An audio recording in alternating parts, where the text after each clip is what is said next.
Well, if it weren't for my old dogs and the good Lord, they'd have me strung up in the psych ward. 'Cause every day living in this new world is one too many days to me. Son, we're on the brink of the next world war, and I don't think nobody's praying no more. And I ain't saying I know it for sure. I'm just down on my knees begging the Lord to take me home. I wanna go home. Now, I don't know which road to go. It's been so long. I just know I didn't used to wake up feeling this way, cussing myself every damn day. There's always some kind of bill to pay. People just doing what the rich man say. I wanna go home.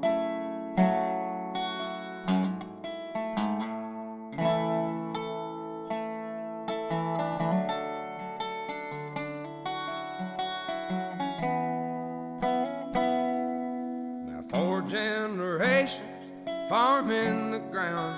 Grandson sells it to a man out of town. And 2 weeks later, the trees go down.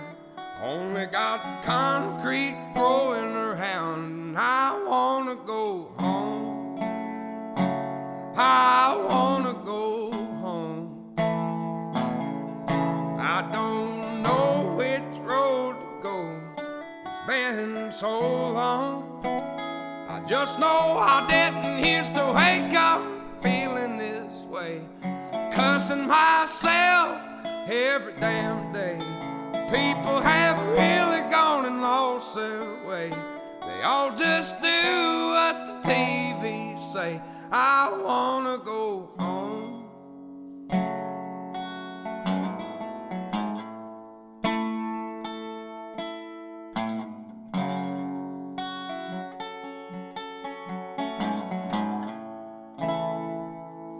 If it weren't for my old dogs and the good Lord, they'd have me strung up in the psych ward.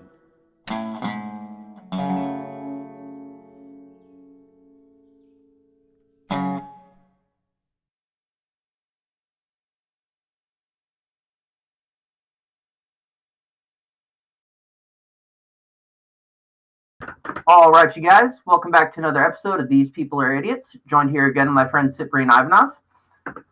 And yeah, Ciprian, how are things over in DC? It's definitely changing. I see a lot more MAGA hats than I used to, which very definitely a minority in DC, but I was kind of shocked when I saw one for the first time. For the first time? It's DC. Think of San Francisco, but a heck of a lot more straight-laced. I can see that. So I imagine walking around with a MAGA hat for the last 4 years to get you branded as a terrorist if you get caught on the security cam. So,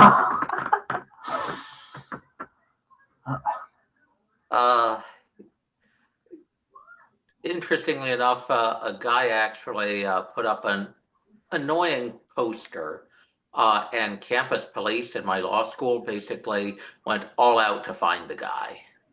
What was the poster? Something, take me down to the land of cotton. So it was weird, but they put a lot more effort into finding the guy who put that up rather than, say, patrolling the area to make sure kids were safe. And I'm not going to lie to you, and I know this is going to sound crass, and maybe it even sounds worse coming from a white guy, but I don't give a shit. A lot of these, because, like, college kids, they're retarded. Frat guys especially, they are stupid, brain dead in the head. They're mean, they're nasty, and not everybody, of course, but most of them are mean and nasty, and they barely have a single brain cell in their freaking head, and they just say shit. They say shit to get a shock reaction. They call everything a faggot right down to their buddy. They say the most racist, heinous shit. They're screaming at the cars. They're whipping their dick out. They're doing all the things because these people are not bright. I hate frat guys with a fucking passion. All of this, the racist text getting sent out, the racist posters, the text saying, we're going to meet you at the van. Don't worry, don't bring any of your things. You're on to a new life. We're taking you to the fields in Kansas. That is from retarded frat guys who are just trying to make their buddies laugh in a moment, high and drunk as hell, don't realize the outcome of what they're doing, who are going to catch a charge more than likely because you shouldn't be sending texts like that out to people. But at the end of the day, it's not a white supremacist resurgence. It's a bunch of dumb frat guys, like every freaking time. With the text, a number of people, including in the DC area, got some texts saying, report, you've been selected to report to the nearest cotton field or something like that. And a bunch of people were offended. Now, I'm Rightly so. a bit more cynical. More black men voted for Trump than previously. Mm-hmm. So one of the tactics to shore up support in some communities is terrify people.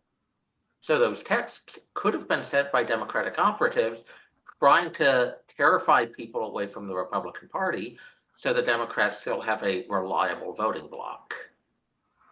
Yeah, and a lot of that stuff happened too here during the BLM era. There was all these white supremacist militia messages going out, like, we're going to bomb your church.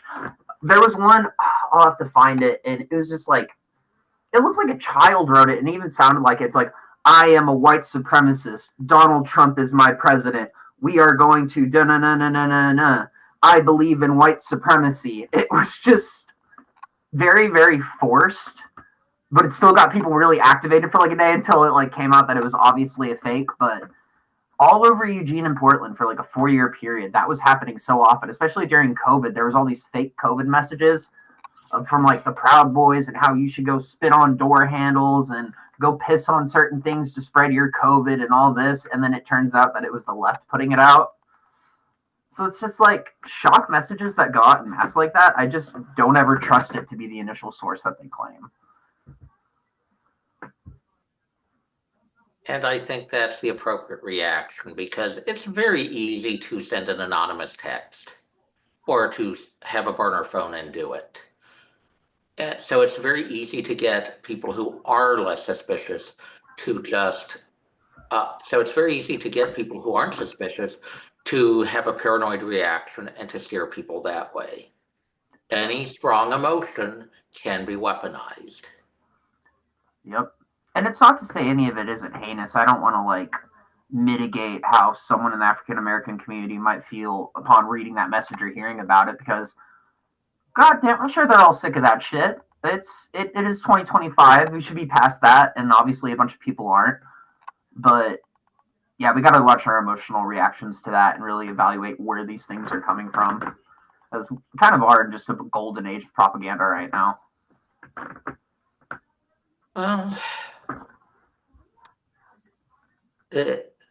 It's life. There's always going to be psychopaths. There's always going to be conniving manipulators. There's always going to be people who do dumb stuff. And if you forget that, you're going to be very, very surprised. Mm-hmm. Yeah.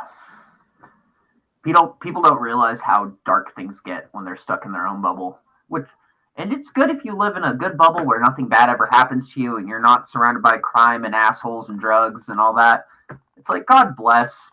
But it is still the reality for a lot of America. And that shit just tends to bleed out a lot. It's like I said, just kind of leaves a shock effect for a lot of people. And I've told this story before, but I'll tell it again because I think it reveals just how stupid a lot of stuff is. In one of my law school classes, I told a story about a guy I commuted with who carpooled to reserve duty with, whose wife's ex-boyfriend was getting out of jail. prison, and he needed a place to stay. So he assented and let the guy stay at his place. That's not a particularly dramatic story. I mean, he ended up divorcing his wife a while later after that. Fill in the blanks as you wish. But the thing is, that's not a particularly horrible story. That's not a particularly unusual story. But it got a shocked reaction from a lot of people in that law school class. There seems to be a fundamental lack of imagination on the part of a lot of people who live in more comfortable bubbles as to what the end results of a bunch of policies are, or the simple choices a bunch of other people have to make. There's no integration, I feel like, is a large problem. And like I was thinking of that this week in terms of police. I was listening to a Roseanne podcast, and she was talking with a woman who helped a bunch of child prostitutes get away from their pimps and helps give them a better life and all that. And she was talking about how they would get real shut down with the police, and the police would get agitated because they're like, well, we can't get any information out of you. What do you want us to do? And they're like questioning these kids. And she looked at these kids and said, you're asking these kids the wrong questions, essentially. She said, ask these kids when the first time they ever saw a police officer was. And then the kids were like, took away my mom after she raged out, arrested my dad, beat my uncle, put me in handcuffs at the school. And it was just like all these horrifying stories. And that kind of helped the cops to realize, like, oh my God, the kids in our community are fucking terrified of us. Like, we need to actually be doing more programs to get in the school and like show these kids, like, give them another option to see what a police officer is like outside of that type of situation. It really is little things. Like, if you're going to law school, you should probably spend some time in a prison. Like, you should probably have like a dedicated amount of hours to working in a prison or a jail or community or something like that, where you have to be around people like that before you even remotely consider getting your degree or whatever. That's how I feel about it anyways. I like that idea, but a lot of legal work isn't in criminal law. For example, contract work, regulatory compliance. But a number of police departments actually had a program where trainees would go through the booking process and spend a few hours or longer in a jail cell. I think that's a very good idea, and I think criminal attorneys should go through the same thing. Yep. It's pretty humbling. I mean, I've only ever wound up in jail twice. And the first time I went was I had a busted taillight. Cop pulled me over, took away my truck and all my belongings because I hadn't taken anything out yet. And then he's basically like, go to the judge here in the next week or two, set up a payment plan. And by the time I got to the judge is like, I don't know what the hell you're talking about. If you don't have money in your hand right now, then you have to go sit 3 days in the cage. And then the other time I just woke up in jail. But that time I spent 3 days in jail on the second story of the courthouse. It wasn't like the jail, but it was a cold, damp room, 2 cages. There was Fox News with the volume barely up and static playing on the TV going on in the corner.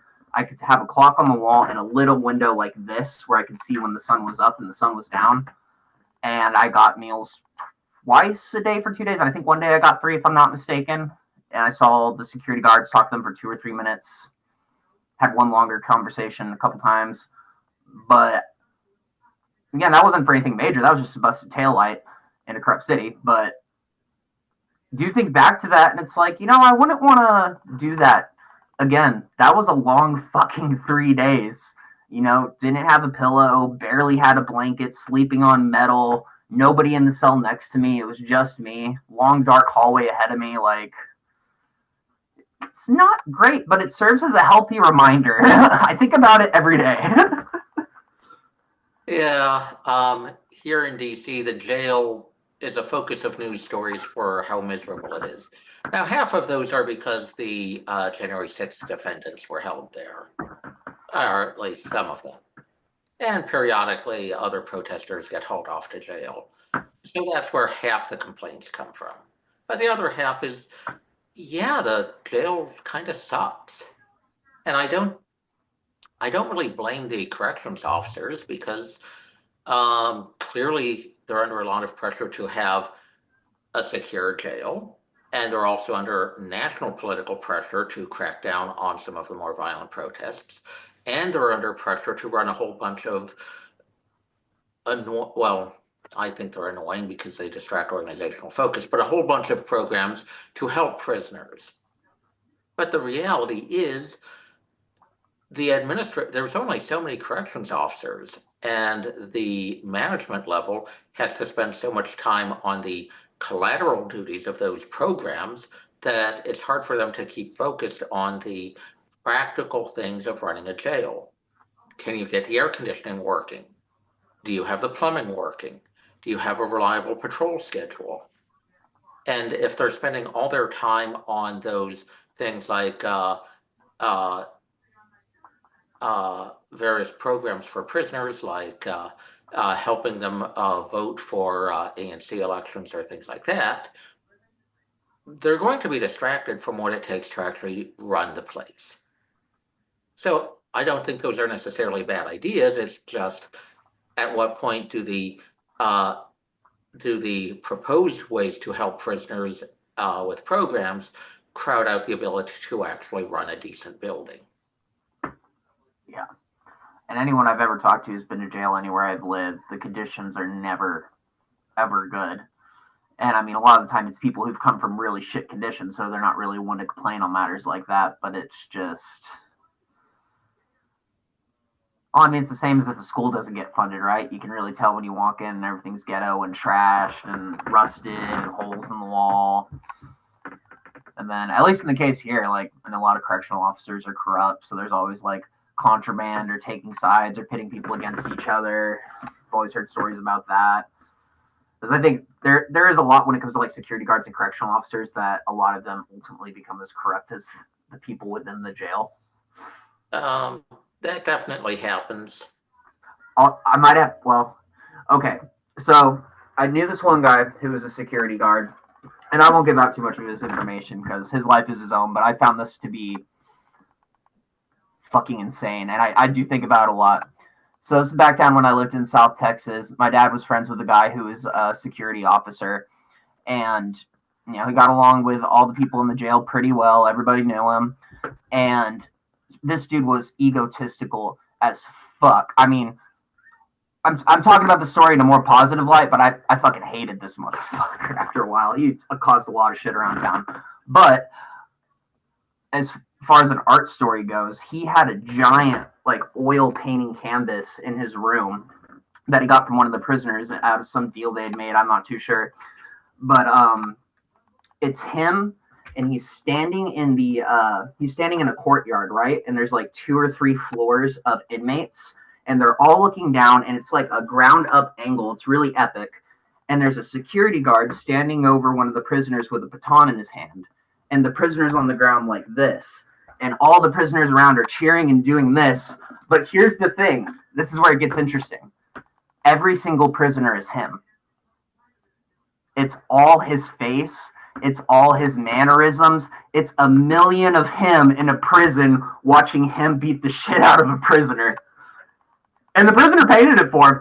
It's one of the coolest paintings I've ever seen in my life, but it is a testimony to ego and narcissism.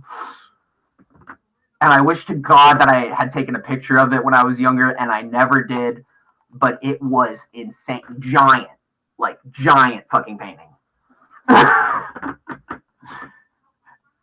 And that reframed a lot about how I thought about correctional officers and things within a jail after.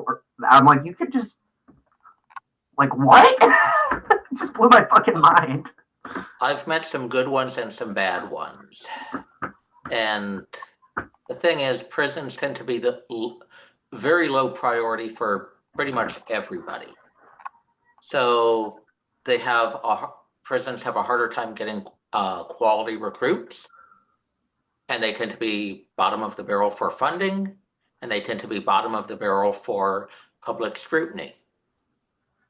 And prisoners also tend not to be very pleasant to deal with. So if a prisoner claims something bad happened, do you necessarily trust them? Because a bunch of them are constant liars. So it's one of those messes. Prisons matter, jails matter, but also there's very little interest in making them run better. Yeah. And the culture is really interesting too. Again, I hope to never figure out firsthand, but I've gotten really into this YouTube channel the last 2 or 3 months. I think his name is JD Delay. He's this big, buff, tattooed guy, and he was in prison for a while, and he went on probation over COVID and just started making videos about prison, and then it caught on. So now he goes to prisons and helps people with rehabilitation and just does all these crazy prison story videos and how prisons run and what you do and what you don't, and all these fucking pedophile murder stories and all this crazy shit. But it gives you a really good glimpse into the culture of what's going on. And he's actually from Oregon, so he got locked up in one of the local prisons here, and the prison system here is fucking, I mean, I'd rather be in prison here than in Texas, but however, conditions tend to change very, very quickly. So I heard a story from one guy who'd been in one prison and then 2 years, and he thought it was easy, it was cushy. I don't think he used the phrase enjoyed his time, but it wasn't that bad. He got locked up in the same facility 2 years later, and it was hell on earth. Actually, it can change like that. Yep. Some prisons have long-standing bad reputations. So one ex-con was talking to another ex-con, and they were comparing notes about their time, different times when they were in the same prison. And there seemed to be a persistent pattern of prisoners hating the guards hating the prisoners, questionable instances of violence, where guards may have been a little too violent with the prisoners, and just generally bad food, bad living conditions, hostility. And others seem to be, some of them are considered well run and then get bad, others were bad and then they get better run. So there seems to be a huge diversity in that. Yeah, all depends on where you live. I remember growing up in Odessa, Texas, a lot of the kids had their parents locked up, and you'd hear stories from the jails there, and it was just warfare, basically. People just dying and getting killed all the time in them. Whereas here, it seems a little more cushy. The prisons don't sound great. The jails, though, anyone who's actually gone to jail around here say it's fine. It's livable. It's doable. There's a lot more. It's harder to get sent. It's harder to send English. Sprachen Sie. It's a lot harder to get sent to prison than jail. So there's, if a rich guy is drunk driving, they get sent to jail. They're going to care about jail conditions. Local politician does something stupid, ends up in jail. When they get out, they're going to call their buddies, say, hey, can you look into this? So jails tend to be a higher priority for being comfortable than prisons. So what you're saying is locking up politicians more often will result in a healthier prison system. Heard. I'm not disagreeing with that. I never even thought of that, but it's kind of funny. Oh, man. Yeah, one thing that scares me with the prison systems here that I learned through that dude's channel, the leniency on the pedophiles in this state. I knew dealing with the stuff that I've dealt with and seen, just out and about in society, that it was getting pretty bad, but pedophilia here is getting very, very, very permissible, and they're letting those fuckers out quick. Really, really quick.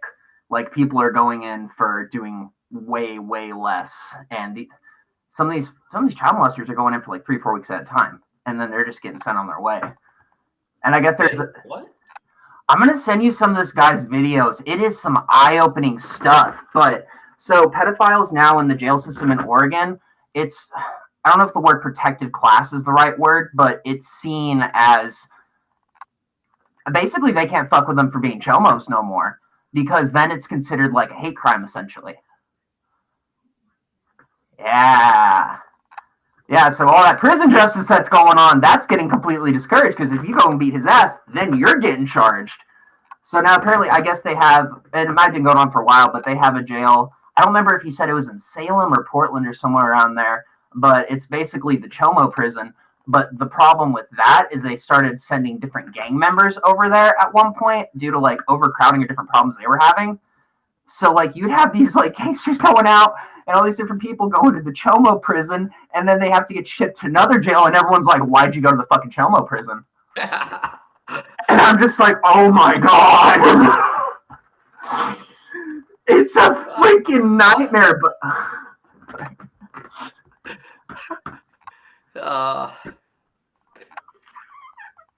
yeah, that's probably going to result in some fun conversations, but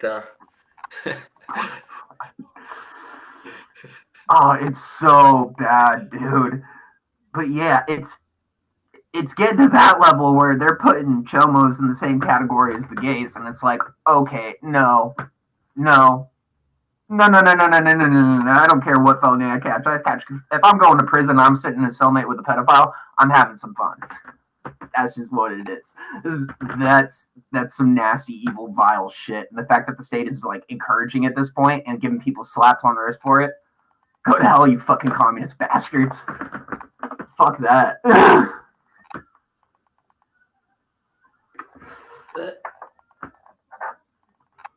I feel kind of paranoid for drawing this parallel, but a number of communist groups were notorious for taking in what were at the time called sexual deviants. So they were the most motivated to do whatever it took to get that faction in power or stay in power, because they had so much to hide, or at least so much that they wanted to get away with. Uh-huh. People who are independent don't exactly love government control, but if people have certain desires or a history of actions, then they are desperate to be on the winning side. Yeah, and that's the culture in Eugene. Like most of the kids here, when they become teenagers, a lot of the parents around here check out because that's the culture, and then they go to the streets and they go to the parties, and then they wind up at the cool mom's house, or they wind up at the person who takes in 20, 30 plus kids. A lot of these times, these people wind up being pedophiles. Most of the time, they're drug dealers. You know, this is a situation that's happened with my husband and his friends before. I have a million horror stories under the sun of the different adults' houses that they would wind up at as kids. And these are like the normal town characters that everybody knows. Because it's a small freaking town. So you have all these kids being passed around party to party. Some of them are getting roofied and some of them are getting fucking raped. You know, others are looking away while the raping's happening. Like, it's a very, very unhealthy system. And, you know, when I first got with my husband 9 years ago, you know, I was like, people are using a bunch of.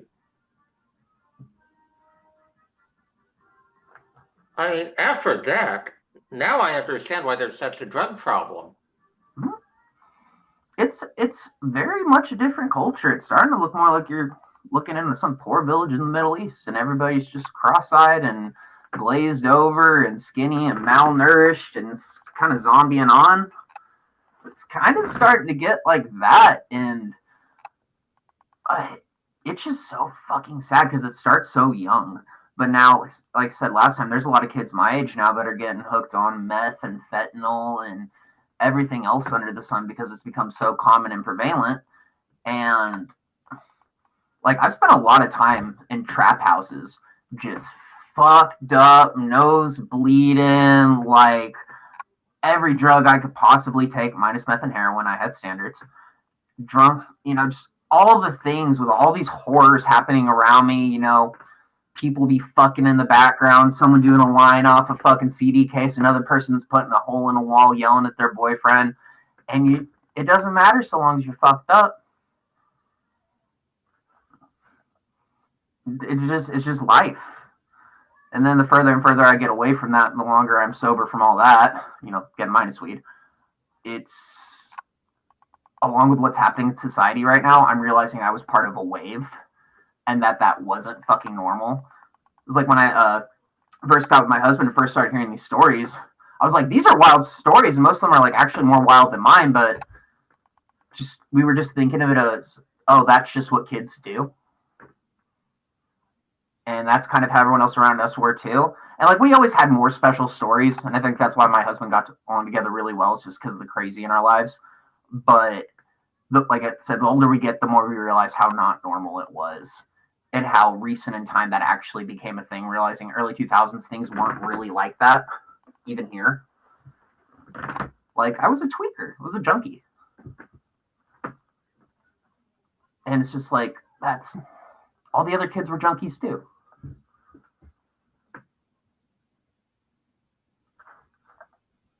Oregon.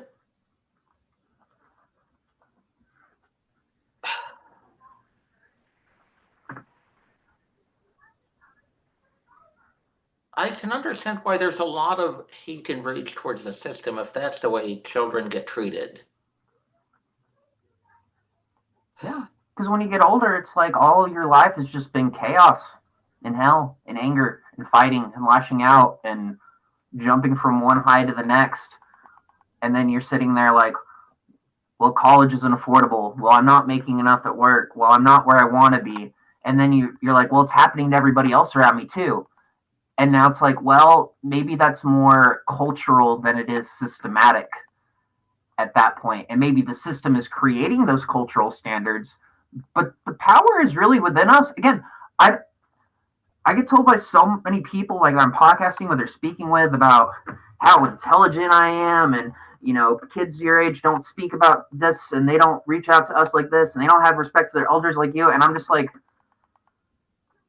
that's not good. I'm just kind of doing the normal shit that I was raised to do, and it's not. It just feels weird to get praised for just going about life normally. But then you realize when you look at all these other kids, it's like, oh yeah, it very much is the norm to question, or not the norm to question what's going on around you, or to have a conversation, or to trust your neighbor, or to make friends with a stranger, or to do any of these things. And that's not the government's. Well, the government may have contributed to it, but it really isn't the government's fault. It's our fault. Like the point in my life where I wasn't doing that, that was on me. That was on me for doing the drugs and fucking up and fucking everybody under the sun and doing shit that I shouldn't have been doing and robbing my loved ones. That wasn't the government. That was this guy. But they don't want to point at themselves. They just want to be like, they did this to me. This was them. It was mommy. It was daddy. It was the government.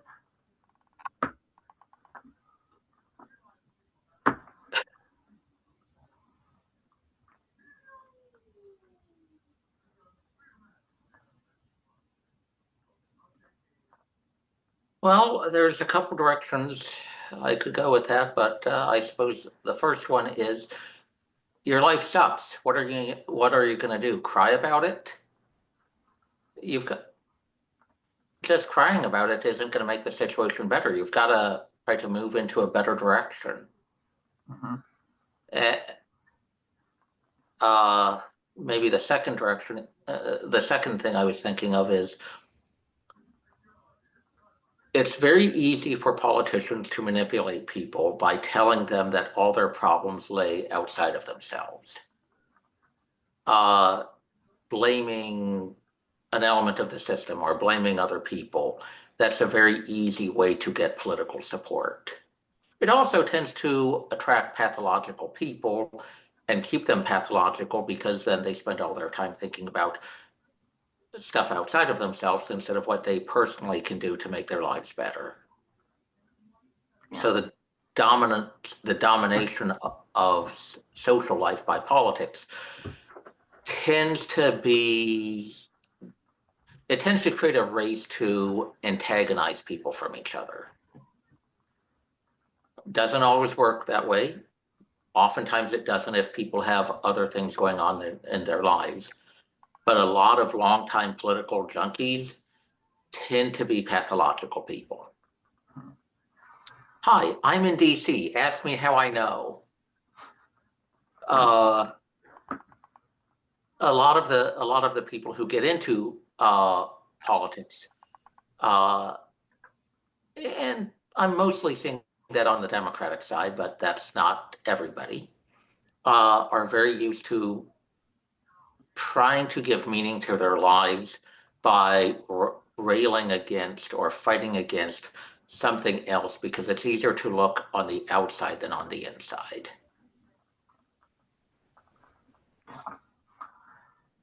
People here get scared off if you suggest they look on the inside. If you suggest that the problem is them, if you suggest there might be a pattern to their actions. I've literally been told by somebody that it's messed up to psychologically analyze somebody after pointing out their bad drinking habits and how they were abusing their partner and how their drug use was affecting me and the world around them. You get accused of psychologically analyzing people. And in this person's case, they took that conversation of me telling them, hey, you should put down the bottle, and they went and raged and considered calling their Native American friend, who was an Antifa, I do believe, to come and break my legs with a metal baseball bat because I made fun of Native Americans. And talking about this whole drinking problem, the Native Americans never got brought up. So it's just like this person went and made up a whole crazy story to cover their ass, had a psychological spiral. Her friends came and told me, hey, this is going on. She's saying she's going to get her friend to break your legs with a baseball bat. All because I took notice in her alcoholism and had many, like, direct things happen to me as a result of that. You know, because this person was also my neighbor, so I had to deal with the shit regularly. You know? And then it's like, oh, so my neighbor has someone who wants to break my leg with a bat. That's not making me paranoid. On top of the fact that we all just went to a couple of riots a couple of months ago, and that everything's gone to shit, and now our alleyway's surrounded by fucking tweakers that look like they want to fucking stab or fucking rape you. That doesn't lower the level of paranoia at all. But then what do I do as a result? Because I wasn't in a healthy place then. Oh my God, I'm paranoid. I need to keep drinking. So, I mean, normally telling people that maybe they shouldn't be drinking so much is considered a caring and compassionate thing to do. But are people confusing compassion with affirmation and just being happy about the outcome? That's all people want, is to be affirmed in their bullshit here. That's they want a pat on. They don't just want to like be allowed to do the shitty things that they do. They want a pat on the back for it. You know, whether that be, oh, I'm someone that loves dressing up in diapers and shitting myself and pretending to be a 5-year-old girl while some 40-year-old whips his dick in my face. You know, that's not just something you keep to yourself. You got to go parade it and find a community for it. It's like, oh, I can't just go and, you know, call this rich man who, you know, despite the fact that he's rich, maybe having psychological problems or things going on in his head or at home. It's not enough for me to just go and degrade him for cash and to call him every nasty names and a little dick loser and all this. I have to go find support for that. I have to get my friends involved. You know, it can't just be your fucking business, which is going to be the downfall of all these people, because it's just going to get worse and worse for them. And for a lot of them, they're getting so close to pedophilia, it's not even funny. It's just,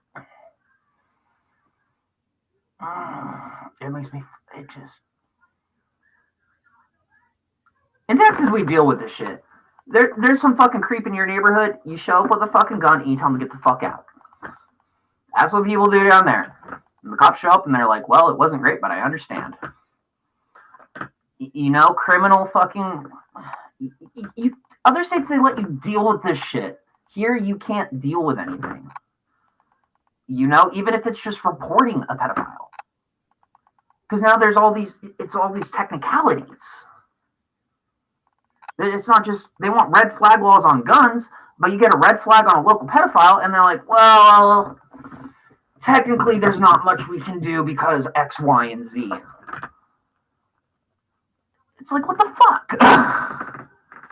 You know, I try not to get too rageful and violent about it when I'm talking about it, and I'm like shaking as I talk about this one, like tripping up over my words right now, but it's something I'm not going to miss, and I hope is healed eventually. But it's just, I wish this were a fiction. I wish I were fucking delusional. I wish I were the only one saying these things. I just wish it wasn't true. Any of it. But it's just going to get worse before it gets better, because I think what they're going to do with Trump coming in is they're going to double down on all their bullshit, and they're not only going to block certain things, but they're going to make things worse and make them stick longer. A number of local governments have basically doubled down on sanctuary city laws to prevent immigration enforcement from doing anything. Well, some of them have backed down because federal supremacy means the federal government can come in and oust people and arrest them, but at least some local elites are doubling down on bad ideas. Well, fucking enjoy the cartels when we chase them out of my state, because we're not doing it. Fucking have them. Seriously. And I'm sorry for the immigrants in the situation, and it sucks. These people were weaponized. As a Texan, that's not my problem.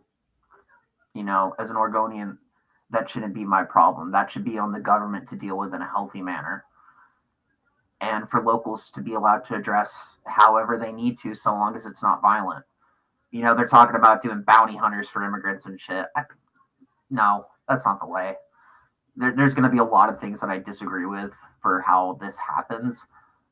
But what's more unfortunate, I feel like, is it's going to kind of be like last time, to where people on the left are going to spend so much time bitching that they don't actually go and try to get involved with these agencies, so that maybe they can try and be the healthy balance.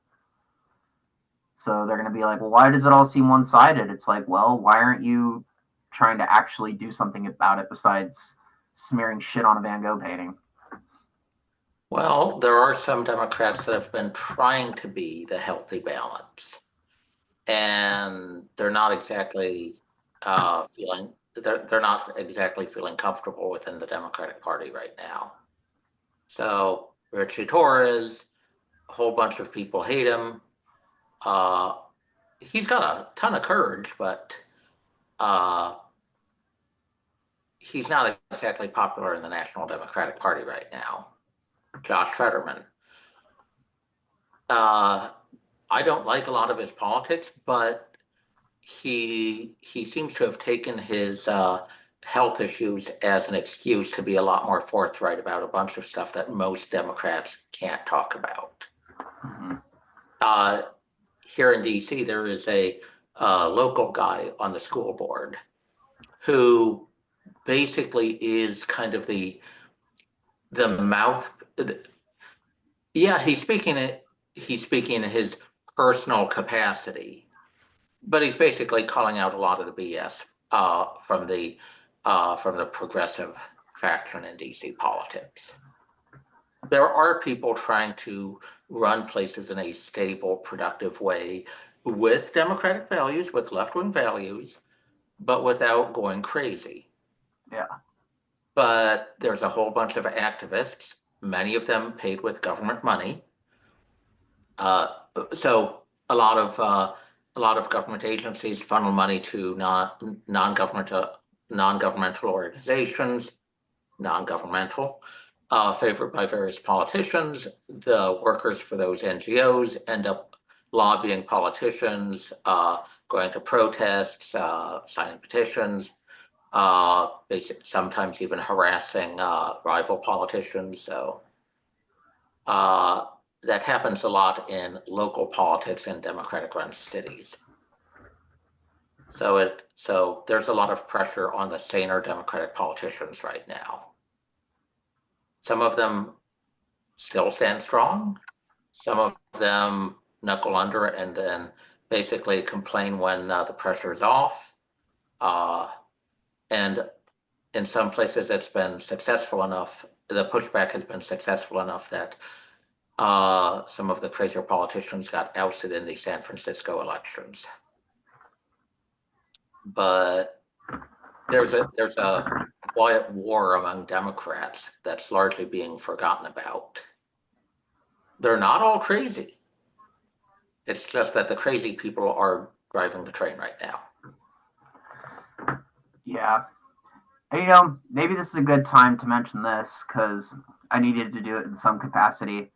Because I was talking to you about the last friend that I had in Antifa who I stopped being friends with after they sent me a dead Mitch McConnell meme and all that not too long ago. I actually got back in touch with them probably a couple weeks ago, and she's going through a lot, had a lot going on in her life, and I had a lot going on too, and was feeling a lot of ways about how shit went down. And even though we had our disagreements, I was just like, I'd like to end things on a healthier note. And I think I kind of let the crazies dictate my perception of her because we didn't have a healthy conversation in regards to where we were both stood politically at the time. We were both just kind of operating on assumptions because living on the opposite side of the country, there was far less communication. And, kind of coming to realize after talking to her again that she was actually very level-headed. She's like, I've actually been watching your podcast and, don't agree on everything. But she's like, I do realize that, essentially a lot of this queer Marxist stuff is getting a little out of hand. She's like, I want to work with kids and people with gender dysphoria, but I'm starting to realize now that, maybe you were right on some things. And, I kind of told her, like, I wasn't doing a good job of checking in as a friend. And, when I would like talk to her, it was always about something political or something crazy going on. And it was never personal. And I kind of realized I didn't even realize what was going on in her life at the time. And I'm like watching all these other crazy activists. And like, as I'm like unintentionally pushing away my friend, I'm just kind of like in my head, like creating this character around her of, oh, she's one of the fucking crazies. So I guess I should take this opportunity and saying all that to issue an apology on that and to say, I'm sorry, buddy. And I was an asshole. And I'm very grateful for you forgiving me.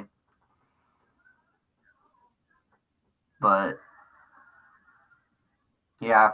And I've seen a lot of really good other good Democrats too recently. Then my neighbor who I helped move across the country, she's a self-defined never Trumper. One of the greatest women I've ever met. I think we've all taken a psychological toll from what's happened in the last few years, and we've become jaded to a large degree that if we could just drop it a little bit and get our heads out of our asses just a little bit, then we'll start to see it more.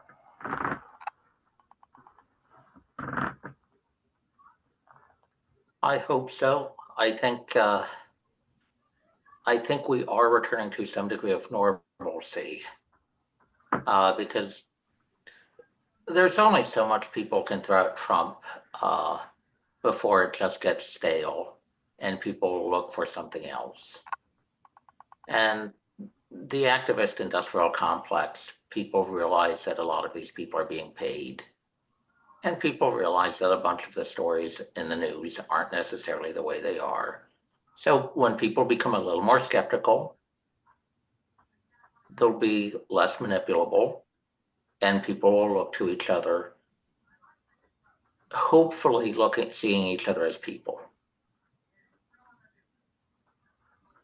Yeah. That's all we are at the end of the day. We're all fucked up. We all got some loose screws. We've all been through some shit together.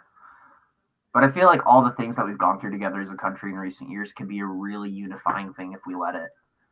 If we just look at it as one big fucking 9/11 and just realize, hey, we're Americans after that. We could still come together after that. Dare I say we were attacked these last few years, and we should probably get to the root of who these terrorists are that wanted to pit us against each other. Who knocked down our towers, our families, our friendships, our jobs, our communities, our wallets. Who set us out to dry this entire time while we were just screaming at each other being assholes.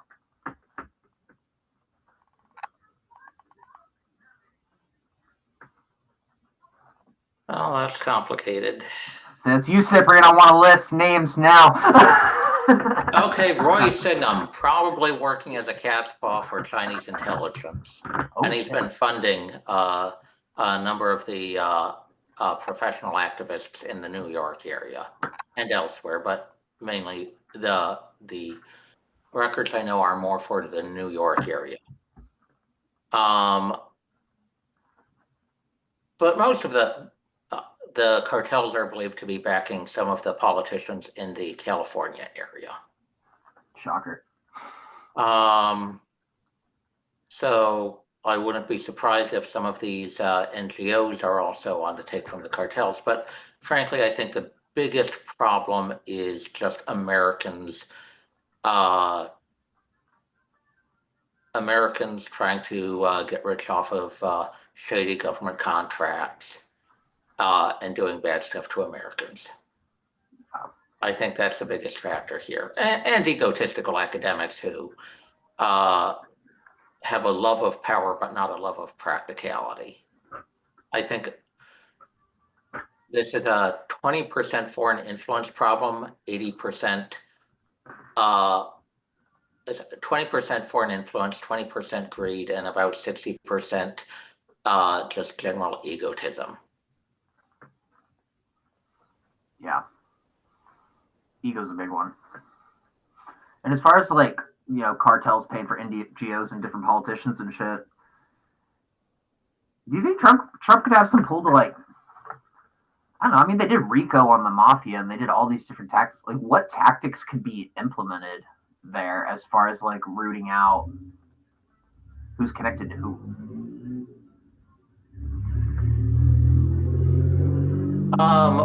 One of the things that helped gather information on the mafia was eavesdropping. That was phone wiretaps, that was tapping a room, and increasingly it may be tapping electronics. But the way things played into RICO was that there had to be proof of a business model based on criminal acts. And what that did was allow the top guys in the mafia to be charged, not just the low-level fall guys. When it comes to the cartels, yeah, the law exists and you can use it. But the larger problem is a lot of local law enforcement and local politicians and local district attorneys and local defense, public defenders trying to stop the less corrupt parts of local government from catching criminals. So in San Francisco, there was an issue with the public defender trying to bar the police from arresting people if they go close to a known drug area. So illegal immigrant from Ecuador, not Ecuador, one of those Central American countries. Nicaragua, I think, I'm not sure. But a bunch of them were brought to America by the cartels to do low-level drug dealing in the Tenderloin area. So the district attorney's office basically let them go on the promise that they could not be within a certain distance of the Tenderloin area. And the public defender's office was trying to fight that tooth and nail. Because usually that's a slap on the wrist. Okay, we're letting you go. You just can't go close to these drug markets. Fine. But they were fighting it tooth and nail. So I'd probably focus my investigation on that. That's one of the red flags. Hey, is this guy basically working for the cartels to make it easier for them to make money drug dealing? That's one of the things I'd want to know, but some of it is just attention to specifics. Trying to see, are these NGOs working in a way that seems to represent their clients or simply enable them to commit new crimes?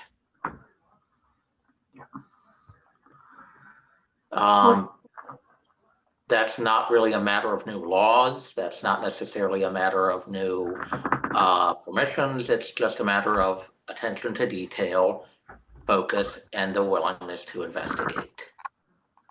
Yeah. Which I think with Trump, there's going to be a lot of, like, especially now that There's going to be a lot of focus off the January 6th stuff, a lot of focus off of the right-wing supremacy going on.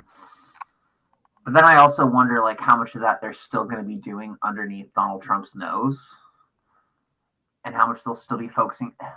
Because everybody's just in a fucking civil war with each other, and it's just kind of hard to tell how it's going to go because everybody's just completely infighting. So I imagine there's going to be like half the FBI saying, no, we're going to shut down all these MAGA people, and the other half being like, no, we actually have to go after the cartels, and then them just sabotaging each other. I think there have been a massive number of programs at DHS that have been corrupted. So for example, countering domestic extremism. Now, there's problems. There's definitely violent extremists in the country. But that got co-opted by a bunch of academics and bureaucrats so that they only went against one side of the political spectrum. And then they also ended up breaking basic moral and professional standards by going after people who weren't violent. For example, people protesting abortion clinics or traditional Catholics. So I knew a guy who used to be an intel analyst, and he took one look at one of their analytical documents and said, "This is BS." A lot of that stuff would not fly in a professional environment, but it flies in a politicized environment. It's all purely ideological. People who spent their entire courses in college just studying white supremacy and the KKK, but never looking at anything else.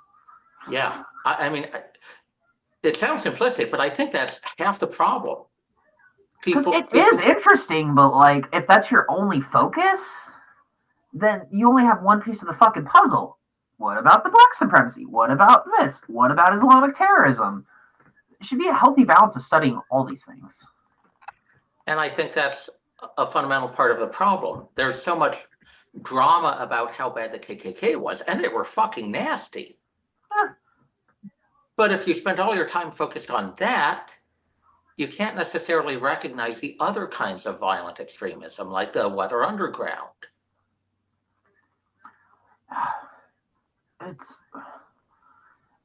And like, are they doing anything about the shooter lookalike contest in New York Park?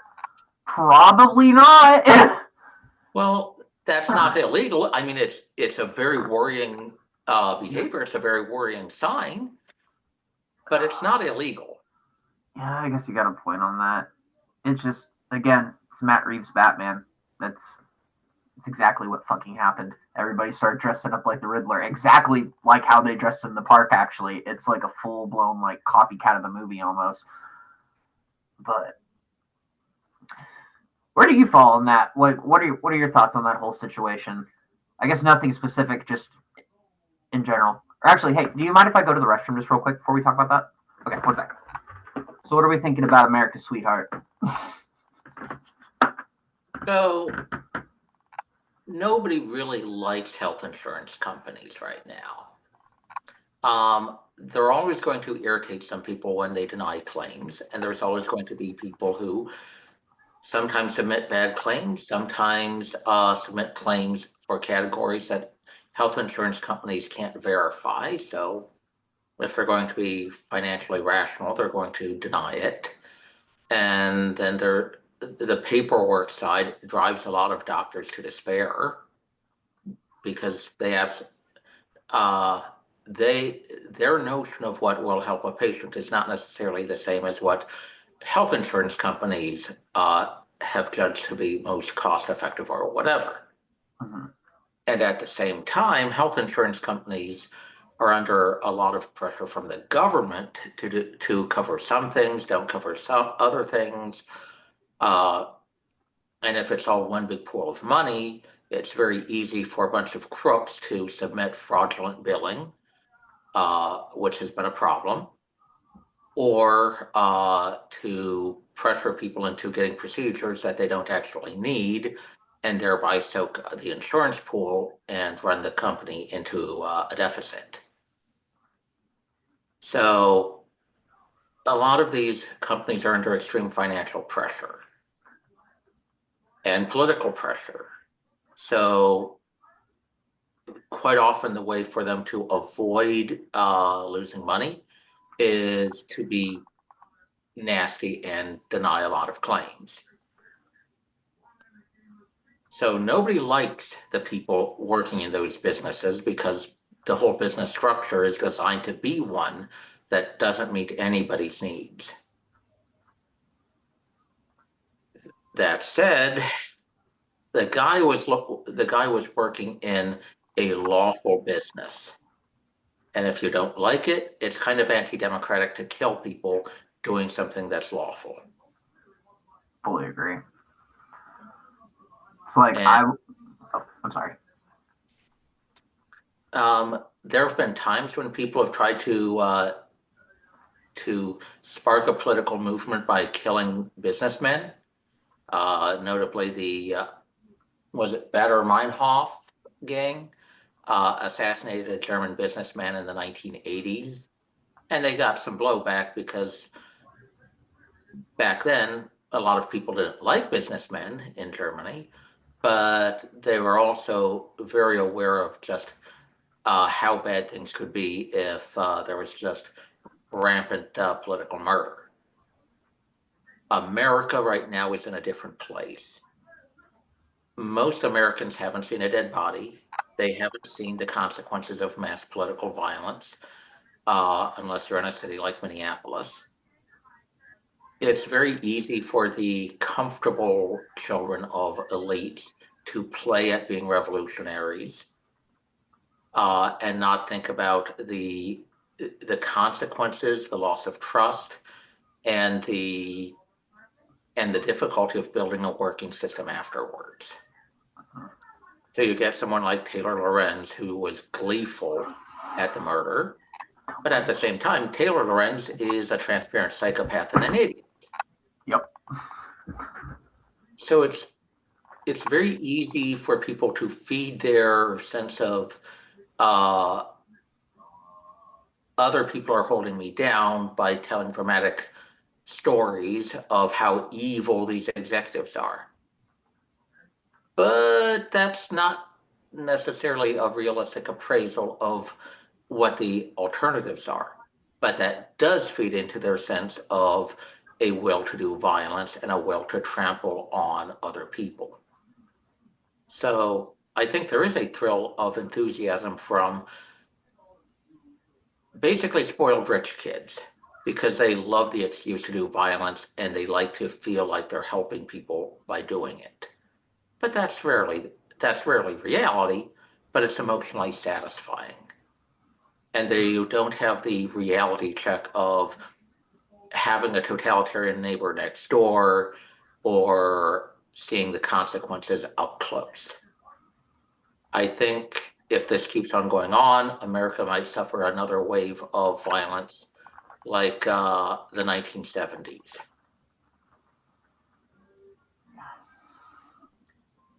And it makes me really angry to fucking see it too. It's like Eugene got nowhere near Minneapolis, nowhere near Portland even.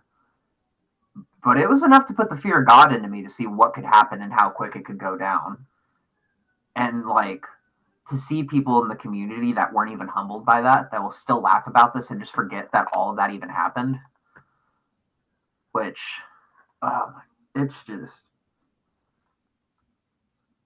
you realize how many people are in this country and how many of them have yet to have the experience, I guess.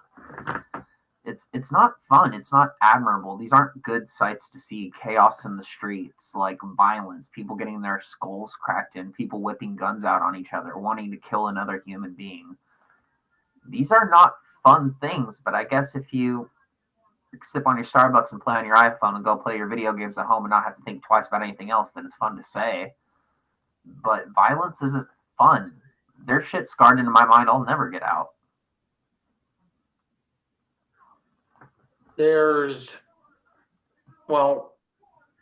I assume you could at least imagine the horrible outcomes, either by having seen those horrible outcomes or having enough empathy for other human beings that you can understand to some degree the pain that other people go through. A bunch of spoiled rich kids don't have that. Yeah. It's just sad. It's everything's a rap video, everything's a fucking video game to them, everything's a fucking handout. It's one of the things I hated about living on the U of O campus in Eugene is just the entitlement, and you could tell they're all driving around with mommy and daddy's money, and everything's getting handed to them. And of course, you don't know everybody's life and everybody's background, so there's probably some times I made the assumption it may have been wrong. But for the most part, it was a bunch of wild, whiny, entitled brats that had no sense of reality. It's just the girls are on some dumbass Valley Girl shit. They're all clones. They all have the blonde hair and the white shirts. All the sorority girls are clones. All the frat guys are clones. Everybody's got their tribes. The party kids are just completely dysfunctional, but at least they're unique. It's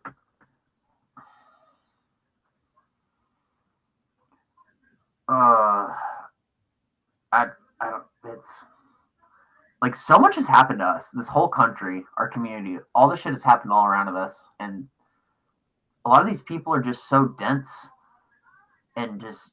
I don't want to say dense. Maybe that's just mean. They're desensitized to it. It's all become so normal to them that they can just carry on with the next day like nothing ever happened because they have some sort of cushion or they have somewhere to run.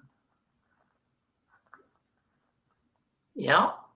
Notably, the people most in favor of criminal justice reform in DC did not live in the highest crime areas. I wonder why. Living there is I want to be safe. So it's got to be more world mixing. There's a profound hypocrisy in the idolization of violence and a lack of understanding of the fear many people have of uncontrolled violence. I think one of the best things that George Washington did was demobilize the Revolutionary War veterans in a way to make them happy, proud that they were going home, instead of marching on the politicians. So what ways? What are some ways that he did that? He gave a speech in which he pulled out glasses to demonstrate he's getting too old. He may have led them to victory in one war, but he couldn't lead them to victory even if persuaded in another war. He emphasized Cincinnatus, a Roman leader who took complete power, fought an enemy, won, and then went home to his farm. So you've got the city of Cincinnati. That's because there was a big cultural myth around Cincinnati in American politics in the 1780s, 1790s. And then you've got the Society of Cincinnatus to honor the Revolutionary War veterans. People have an ego. Ego can push people to do violence, sometimes heroic, sometimes not, but crafting myths to help steer people's egotistical impulses in productive directions has been one of the foundational principles of politics. And George Washington was not an idiot. He recognized, hey, if these guys are unhappy at home, because, well, frankly, it's very easy to be unhappy after a war, they might do something bad. So if we're going to try this elected government rather than ruled by whoever's got a gun, we've got to get people who know how to use a gun to be happy just staying at home and just using their voice.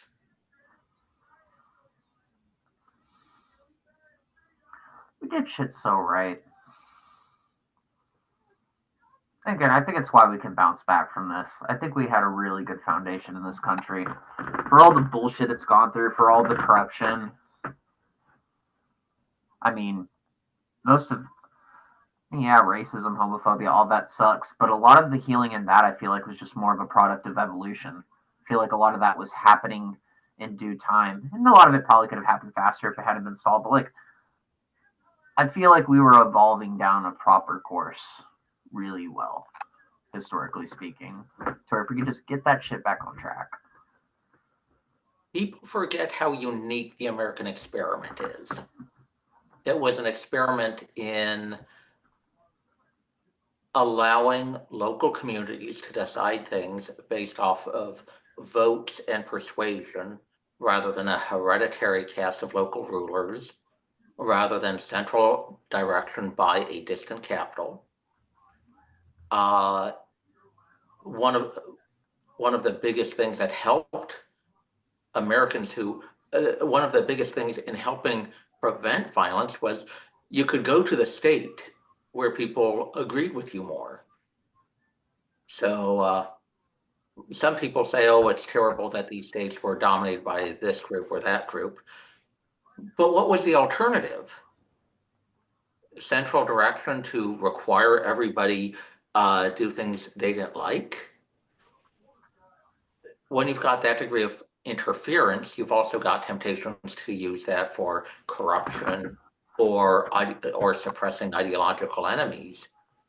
When there was a lot more local autonomy, local power brokers didn't feel the need to become national power brokers. Local people felt if they didn't like their shot there, they could move. That's one of the principles. There's a clause in the Constitution guaranteeing people the right to travel. That didn't mean there was no traffic laws. That meant people could leave. They couldn't be forced to stay in their state. Which, as hard as times are, people forget that's an option. You know? It's like, it's taken a minute to get here for sure. It's taken some work to be able to move, but so many of the people I've known here that have been here forever and lived in this area their entire lives, they know damn well they'd be so much happier somewhere else. And they'll even say as much, but they'll never do it. But it's like, I don't know, it's a liberty we all kind of take for granted. Well, yeah. I feel like a lot of people take it for granted because it is a learning experience. Because then you go and you see amazing new places, or you see horrifying new places, and you learn a thing or two. Or in the case of up here, you get a mixture of both, which is really what anything is, I think, at the end of the day, depending on how you look at it. But I will say I've noticed a lot of people are moving from here right now. Even a lot of people in the neighborhood are moving out. Like post-election, I've noticed a lot of people seem like they're taking off. Like, I don't know, it's interesting because part of me is like trying to wonder, I'm like, well, which side is it? And I'm like just kind of realizing it's probably both sides, politically speaking. But I've just noticed more U-Hauls than usual, I guess.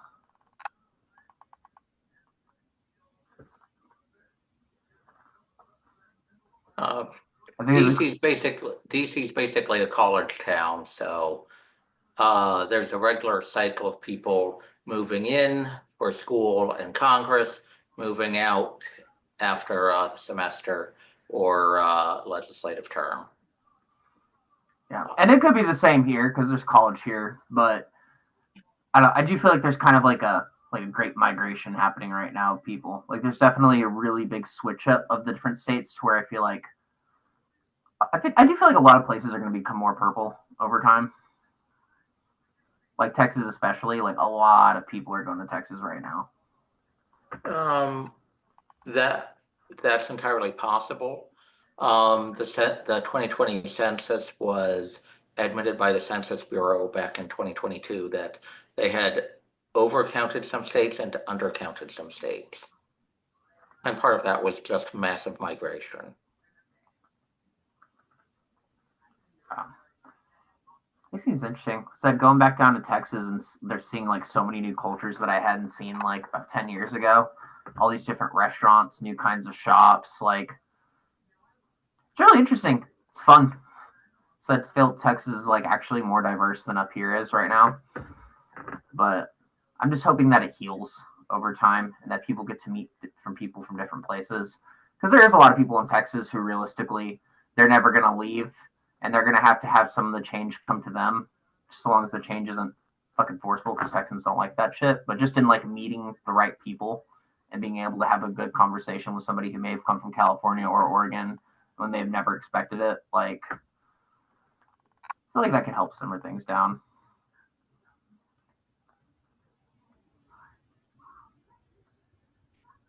Maybe it will, maybe it won't. Colorado's become a flashpoint in some ways, and that's because a whole bunch of people moved from California to Colorado. It's always the Californians. No one ever bitches about anyone moving from any other state.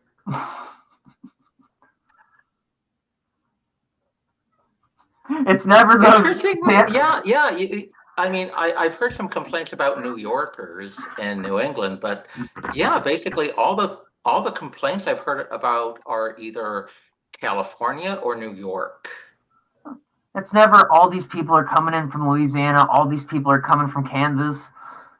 It's very specific. It's almost like they're sending agents.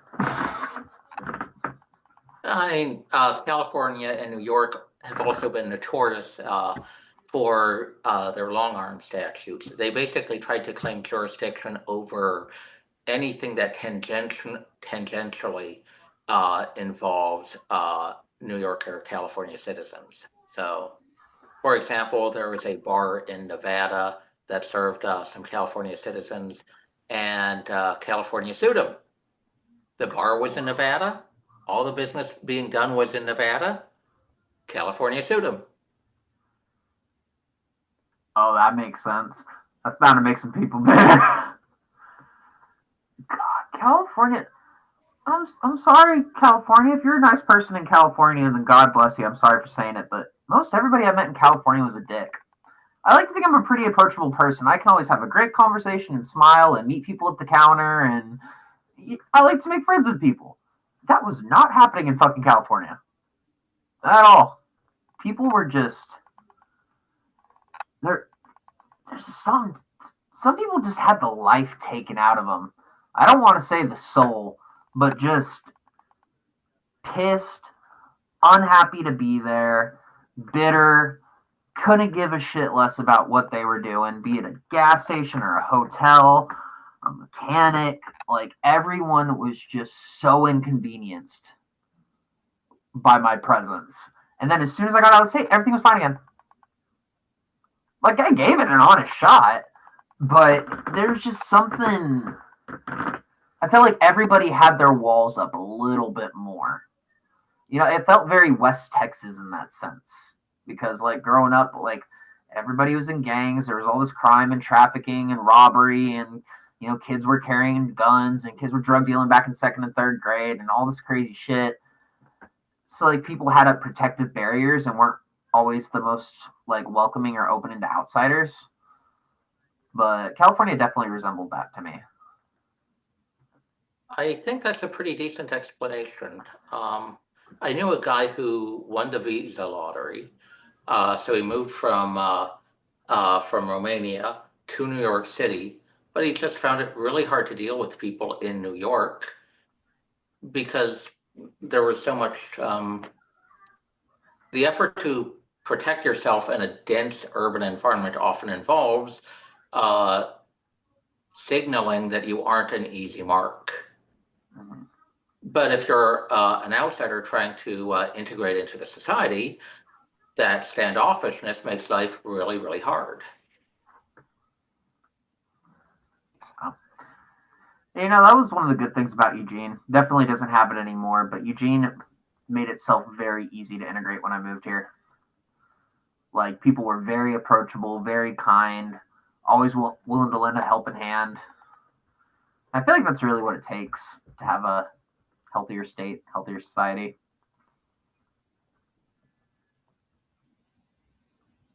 I suspect that need for personal defensiveness would go down if there was more reliable law enforcement and penalties for fraud. But I don't think that's likely to happen in a lot of local political environments. So either the government protects people so they don't have to defend themselves, or they have to defend themselves. And here they can't protect you, and you're not allowed to protect yourself. The worst of all worlds. Yeah, it's like my husband thinks I'm a psychopath because he's lived here his entire life, and I was like, no. When we go to Texas, if someone kicks in my door, I get to shoot them, and if I shoot them dead, the cop's probably going to shake my hand. I might have to go answer some questions, but I'll be out the next day. We'll go have some fucking IHOP and we'll de-stress about it. He's like, that's fucking psychotic. And I'm like, well, and that's just because, again, it's not really up here. His mother was a hippie and, it's a very left-wing environment. But I'm just sitting here like, no, babe, that's the norm. That's just, it's not to say I grew up and people were just gunning down each other left and right. But no, you live in some neighborhoods like that in Texas where it's like, yeah, if you hear that the neighbor had to shoot a guy coming through his back door, you say, good job, Jim. How'd it feel? And most of the time, they'll be like, well, I took a life, but got him. And it is what it is. The cops are overrun. What are you going to do? Wait 30 minutes for the cop to come before you deal with the situation in the state of Oregon? Yes. Have to memorize all of these fucking rules, which quite frankly, you feel like a psychopath when you have to listen to all the ways you could shoot somebody into your house, make sure they're positioned like this, make sure they don't have their back turned, make sure they're doing this. And I'm just like, this feels like I'm plotting a murder the more you're making me read into it. Like, I'm just thinking, dude breaks in, shoot him, lower better, try to disarm if you can, but worst comes to worst, pop his ass. But that will throw me in prison for the rest of my life here for defending myself on my property. And you really think a guy like me who's fucking grew up in Texas gives a shit about that if something like that happens? No, that's why I need to leave. So if someone does break in my home, I don't go to prison for the rest of my life. I can't live in a fucking society like this. That's one of the reasons I say I fear for my safety is because if someone wants to go post up on my front yard and live here, they can. There's a problem when writing laws. Sometimes there's a real self-defense situation. Sometimes someone lies and claims it was self-defense. So how do you tell the difference? Well, one way is to do a detailed investigation and try to guess what was in someone's mind. The other way is to write a whole bunch of rules and hope that one of them is going to trip up someone who's lying and not trip up someone who's honest.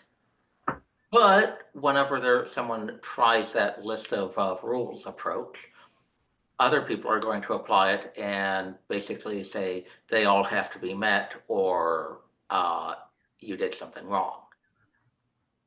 So it's very easy for an investigative tool to become the standard. And I think that's what happened in Oregon. Yeah. How do you feel with, I feel bad for not remembering his name, the guy who wound up taking out that guy on the subway in New York? Didn't they acquit him?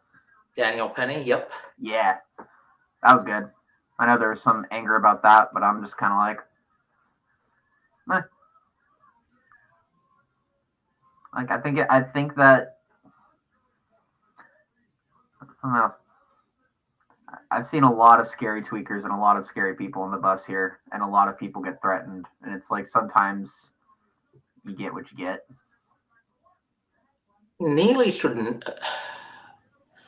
Jordan Neely clearly had something seriously wrong with him. You can show all the happy photos of him as a performer, but that doesn't change the fact that he had a lot of serious criminal convictions. He had a lot of things going on.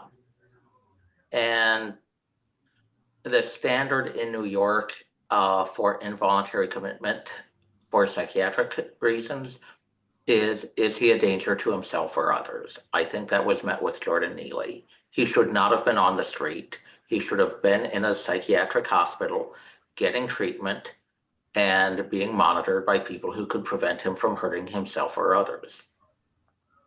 Instead, he was in the metro, terrifying people, and looking at the images, it's pretty clear that Daniel Penny was just trying to restrain him and not hurt him. Yep. And the cops admitted that the guy was still alive, but they didn't want to provide any assistance that would risk getting their own cops infected, because they didn't know what kind of diseases this guy had. I didn't So know that that case part. would never have been brought. The Marine did everything right, and I think it's a sign of the political insanity in New York City that case was ever brought. It's like they don't want people to defend themselves. They don't want you to defend others. You know, I don't think it was the same guy. I think it was a different video, but I was watching one this morning, and there's a dude going on a train, and there's like 4 or 5 women in a row, and he's walking by them all. He's just going, bah, bah, right in the face, but getting like an inch away from them, and they're all flinching. And what is everybody doing? Sitting on their phones, lifting up their mask. Again, I say we've become a nation of pussies. Sometimes you need to fucking beat somebody's ass. And it's in no way, this is in no way comparable to the CEO getting popped, you know? There's a difference between vigilante murder and defending someone who is in imminent danger or preventing someone from causing harm to somebody in a particular moment. That CEO wasn't going to go down and kill a bunch of sick people after he left. Well, you know, it's vastly, vastly different. But I want to know how many people protesting this guy in New York are simultaneously cheering on the murder. It's people's values have become very, very askew. Back in the 1790s through 1850s, there were a lot of serious thinkers thinking and writing about when is violence against the government justified. And the conclusion was, if you are in a situation where the majority gets to vote, then violence against the government and against your political rivals is not justified, because you have the power of persuasion, you have the power of the ballot box. It's anti-democratic to resort to vigilante violence when you can persuade the majority. Yeah. Which is unfortunate in the case of this Luigi guy, because, I mean, I was looking at some of his Twitter posts. Wasn't really a dumb guy. You know, whether you agree or disagree with the things he was saying, I'm looking at it, I'm like, this guy was actually pretty fucking smart. A lot of people seem to be agreeing with that fact. You know, everyone's trying to figure out what his fucking political faction is and what he's reading and what he's doing, and it's just like, I feel like he could have gone and done something smarter. He could have had a good voice. And I think that's a thing too, is like in this situation, it's like someone like that got taken out. Now it's like you just become this fucking Riddler character, and Smart people can do some really dumb things. That's one of the joys of being around a lot of smart people. You see some people who are traditionally successful, and a bunch of people who basically destroy their own lives. The IQ can blind you to a lot of the dumb decisions that people can make. People get so overconfident that they don't think about the implications of it.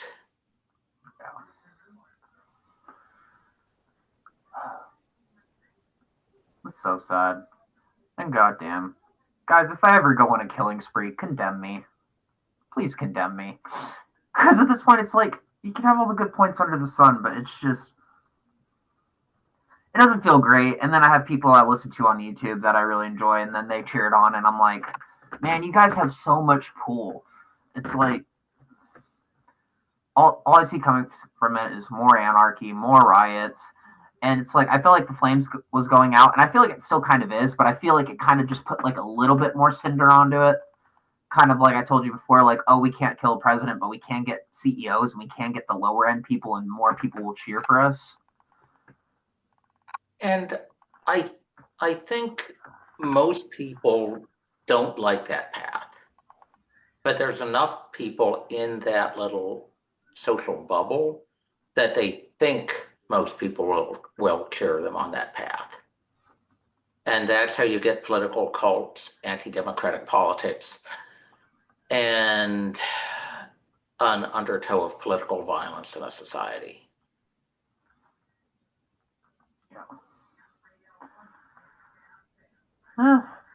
Everybody wants trauma so fucking bad.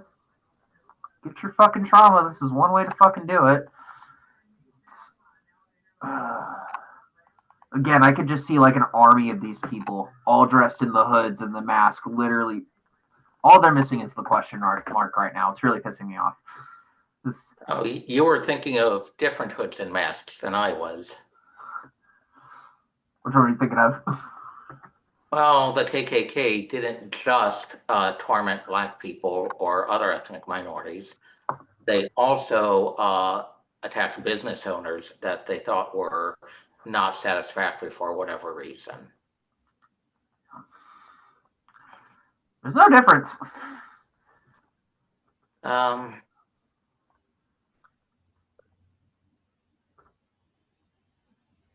I think one of the things that broke apart the Klan as a cohesive force in the 1920s was that they couldn't agree on what their economic policies were. The current political movement could very easily become something like the Klan, but would probably break up faster than the Klan. See, my problem with these things breaking up right now, though, Antifa breaks up, one area you get 50 Antifas. Black Lives Matter breaks up, you get a bunch of Black Lives Matter. It's not that these groups are breaking up and going away necessarily. I mean, flakes of them are coming off. But it's now you are creating all of these micro groups and all of these varying organizations. And somewhere down the line, these guys are going to start hitting the more terrorist elements. They're going to start hitting the foreign agents. They're going to start getting support. They're going to become incredibly fringe. And then those are going to become the ones that are dangerous. The ones that have gone through like 4 or 5 different political factions and being like, fuck it. None of them were enough. I'm fucking pissed. And then one day you get an email at 5 a.m. Hey, do this for $15,000. We'll send you the gun. Well, shit. Well, you've basically described how the Weather Underground became a terrorist group in the 70s. Explain that a little bit. So I think we talked about it a little bit, but my knowledge is scarce on that. The campus protest movement in the 1960s was overwhelmingly left-wing. And the Students for a Democratic Society it became one of those dominant groups. And then then a couple people from that group ended up becoming the Weathermen, and then the Weather Underground. And a bunch of those people became violent terrorists. And that was the university bombing, right? They did a lot more than university bombings. Bank robberies, assassinated family members of judges, planted quite a few bombs.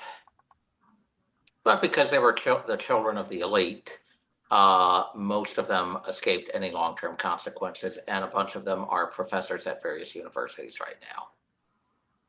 Oh, that's horrifying. Like which ones? Columbia University was pretty prominent. Oh, by the way, did you see the protest scene at Columbia University this past year? Oh, yeah. Yep. I think there may be a connection. I'm ready for these universities just to collapse. You know, I'm trying to hang on to what Jordan Peterson says, don't casually denigrate social institutions.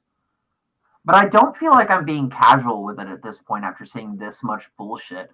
If these universities were to start to crumble and this new free college system of having all these professors and academics come out and trying to offer free or at least affordable and cheap certain, I don't mind seeing this replaced. So long as there's something healthy and proper to replace these systems, then I'm sorry, if somewhere like fucking Harvard were to go down, again, it sucks that there'd be a lot going down with it, but I mean, I'd want to see reform before collapse, but you're just creating a bunch of little jihadists and communists, and like I've seen what this does to people. I've watched in person what this fucking does to people, and it's not just what they post or what you see in them when they go to work or the little like half-ass, hide the tear smile conversation that they're having with you. If you see these people and how they actually live when they're calling you to help them at 3 a.m. because they're too drunk to fucking piss and they need you to fucking help them with this and this, just all the crazy shit in the world. These people are dysfunctional to hell. They destroy these kids. They tell them, we're going to make you a doctor, we're going to make you a lawyer, and then they turn into little junkies who can't afford to pay their college debt. And then who are just, they can't take care of, well, they could, but it destroys these kids. It destroys them.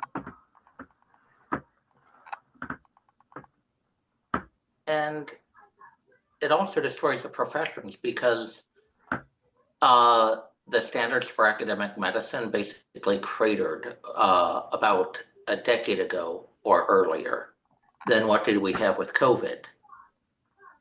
Now, COVID may have started out as a very serious danger, but the way the academic medicine people handled it just destroyed people's lives without any improvements in people's healthcare outcomes. There was a bunch of law schools lowered their standards a lot over the past 20 years. The law school boom wasn't just sucking in qualified people who went to law school before. They were sucking in people who were not necessarily academically suited to the field, and leaving most of them with a lot of student loans and no legal career.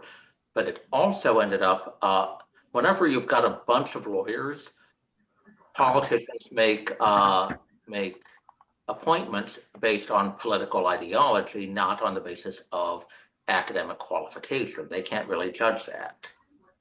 So the result is, with a lot lower qualified lawyers being turned out, a bunch of less qualified lawyers were put into sensitive positions like district attorneys, public defenders, etc.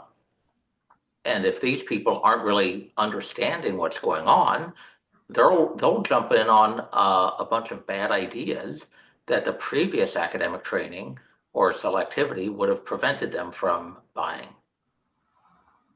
Yeah. So the credibility of the legal profession has basically been destroyed.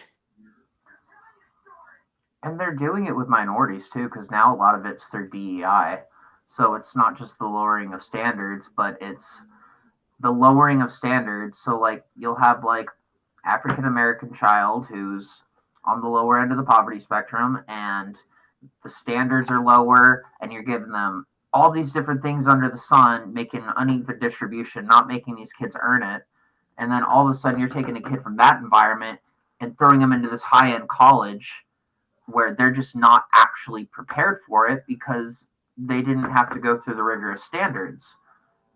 So they get through because they're making a 70 on all their tests, and then they get in with it feels wrong and it's shitty to say, but it's just, if you're trans or if you're a minority in this country for the past couple of years, you've been elevated and you've been propped up on that. And it's like, I don't know. I've heard it from like so many people before where it's just, you could tell when they're talking about their schooling experience, it's like they're being worshipped, not nurtured, you know? Yeah. Does that make sense? It does. And American history provides a lot of examples of things that people need to relearn. So during the Civil War, generals who were appointed for their political relevance usually underperformed those who were appointed for their military skill. Imagine that shouldn't be a surprise, but So when you select people for one thing, and the job is another thing, there's going to be a mismatch. Now, sometimes you have to appoint people for politics, but don't be surprised if you're going to run into those people performing worse than the people who are appointed on merit. Yeah. Which is basically Oregon. It's all hired on politics or which clique you're in, or everybody's just walking on eggshells. Which again, I feel like it's probably cracking around here, but it's still very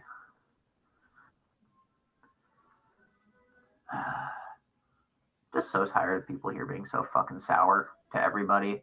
So again, it used to be so inviting, but now it's just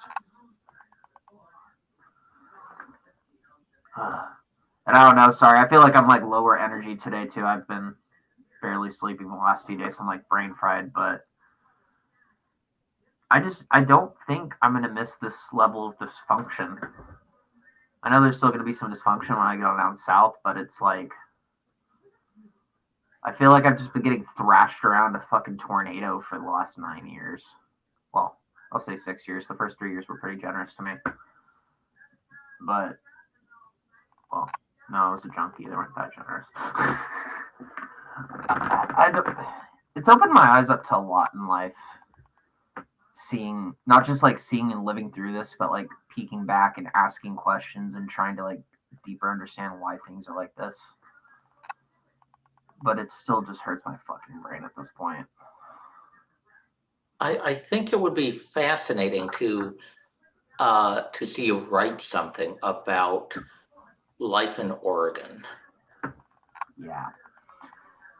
Yeah, I'm planning out a bunch of writing, and I've been working on that.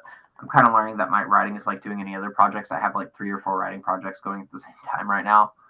But yeah, I'm going to document all this. And a lot of that is because like I really want it for my little sister. You know, she's in elementary school right now. She's younger. And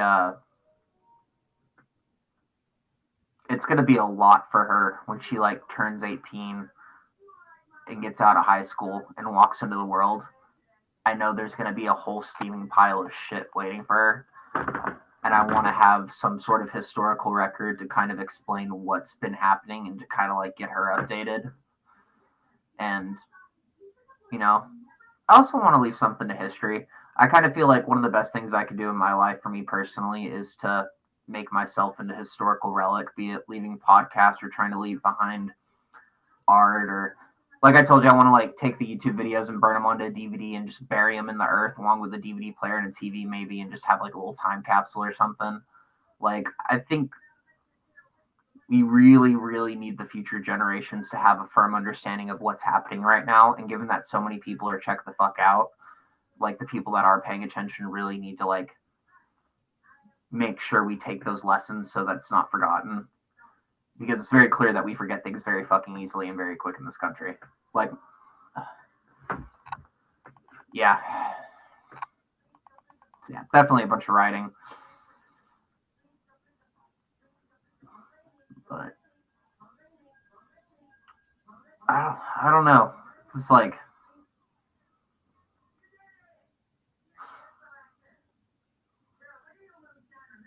I don't know. I guess I'm just kind of sitting here right now and I'm just kind of realizing that now that I only have a few days left, it's all just kind of like hitting me like a bag of hammers where I'm like, this chapter really is ending. And I have such a mixed bag of feelings. But part of this podcast was I wanted to heal from those feelings. So I'm trying not to be too bitter about it. And I'm trying to like be hopeful and say it's going to get better. It's going to do well.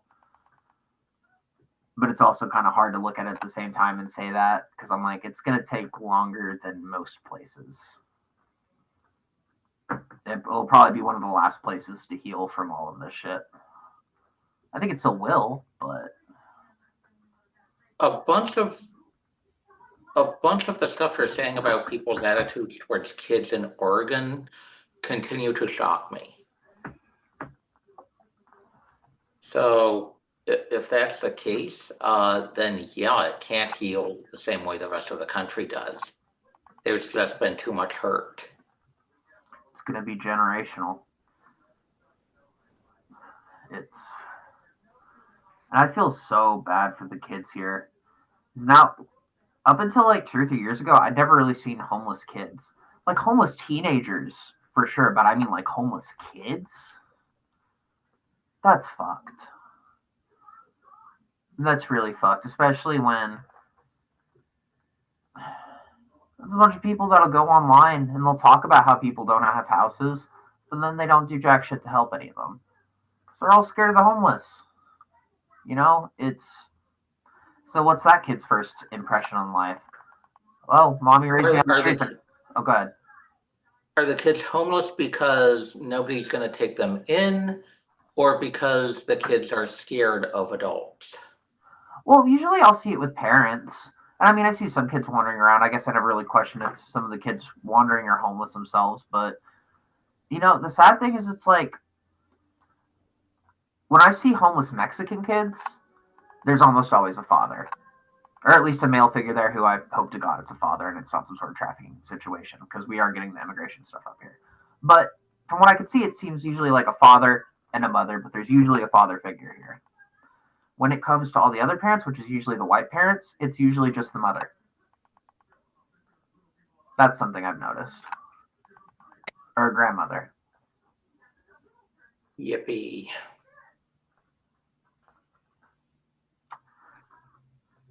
Yeah, it's like,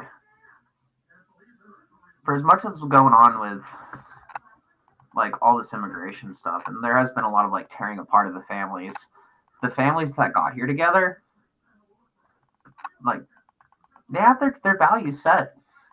You know, whether I agree with people being here illegally or not, and again, I can't just scope someone out in the street and be like, you're illegal, you're not. I don't know. But those family values are at least what protect them. And life's hell for a single mother. So for a homeless single mother, it's literally a knife fight for your fucking kid every day. Like, Lord knows how many times these kids have been like, someone looked at that kid and thought about kidnapping him from that woman because maybe she doesn't have a phone, you know? That's a scary life to fucking live. And that's just Eugene, Springfield. What's that like in places like New York? Like, does that kid wake up on the train tracks?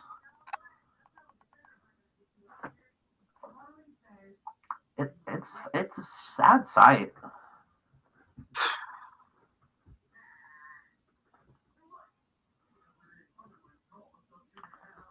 I mean, I saw homeless kids in the aftermath of communism, but a lot of that was because parents couldn't afford to take care of kids anymore in the economic collapse, and there was no way of, there wasn't any money to take care of them. So the orphanage system was, I won't say worse than useless, but it wasn't good. And there was no real adoption system internally. So I could understand it, and that problem seems to have gone away in Romania. But in America, there's no good answer for why that's happening. All the answers are somebody fucked up. Yeah. And you know, sometimes too, you can tell some of these women they're strung out. But then like the other ones, they just look beaten and tired. It's just, and you know, there's a comedian I was listening to, and you know, and it's dark, and it's not to make light of your situation or anybody else's, but he had a point on orphanages. He's like, you know, orphanages have a real PR problem. You know where the hospital is, you know where the police station is, you know where the library is, but you don't know where the orphanage is. You'd think there'd be some guy saying, hey, over here, we got the kids. But it's not really something that's promoted, or, I mean, I don't know if school's the right place, but you're never taught in school or when you're young, like, hey, if this is an option when you get older, there's a lot of kids in the system. This is a way to go about it. Here's some stories. It's not. I think a lot of mothers are scared to give their kids up into adoption because it's like throwing your kids into the shadow, you know? And the foster care system generally sucks. But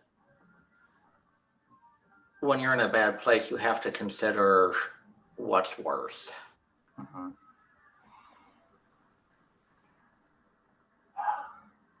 And it makes me wonder too, because again, I don't know these ladies' situation, and regardless of it, I feel bad for it. But part of me does wonder too if it is ego, if it's the mother thinking more about how she's gonna look rather than what's best for the kid.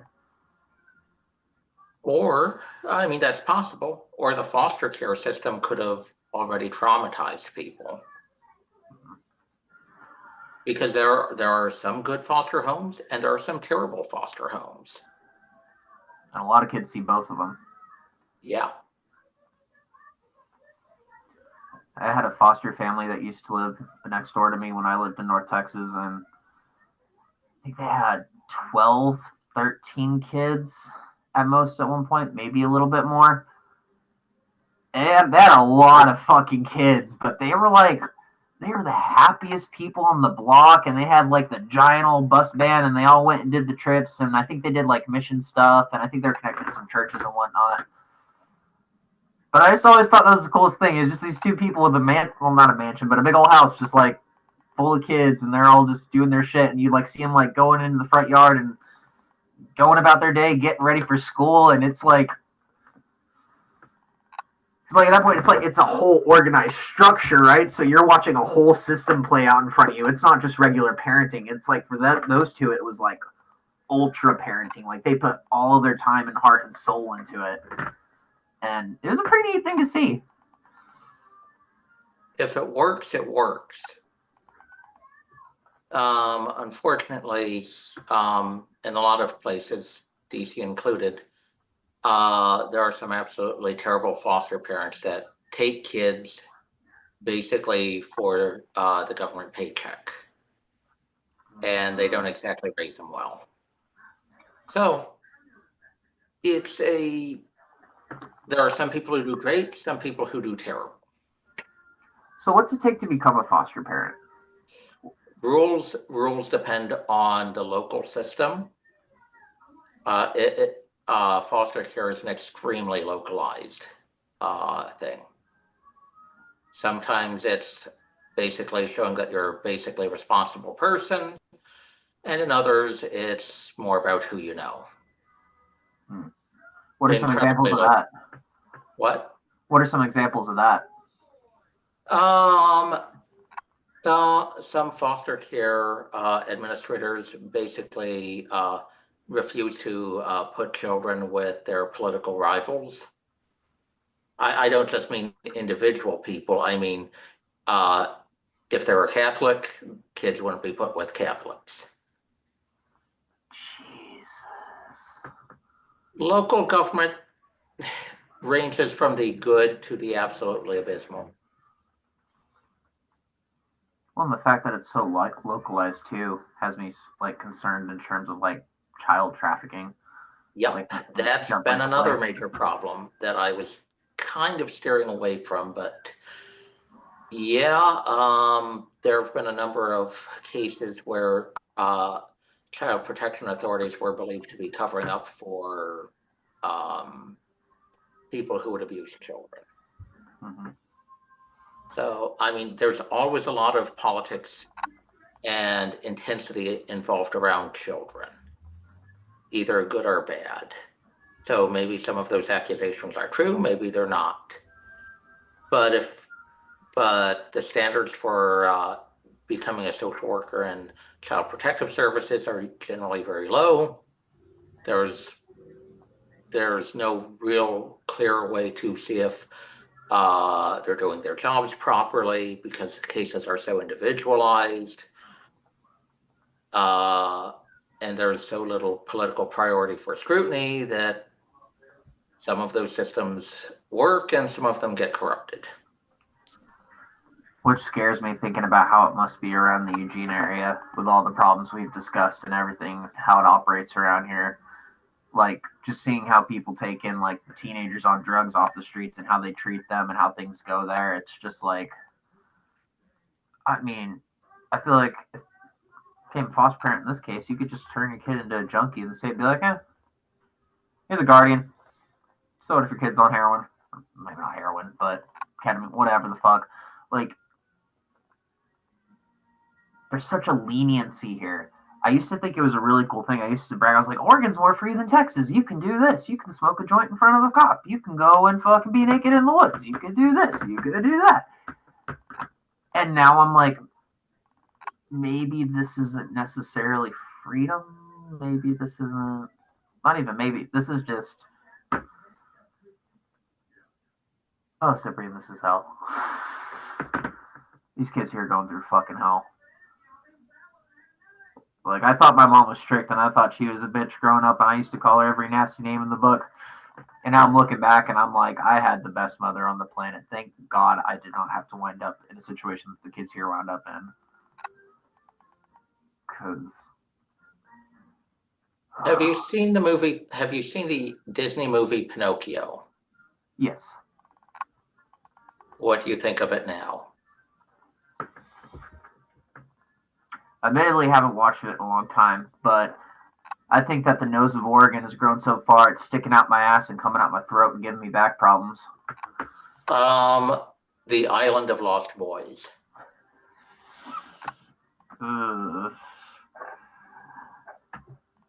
Yeah, Disney wasn't really discreet with that one. Or was it that one or Peter Pan that was like we take the mischievous little boys that run away, but they don't come back as boys. Is that one that or Peter Pan? That wasn't Peter Pan who said it. Well, I mean the movie. Was it Pinocchio? You're right. It was Peter Pan. Sorry, not Pinocchio. Okay, that's the scene we're talking about, though? Frick, I don't remember now. By the way, we're already at Disney.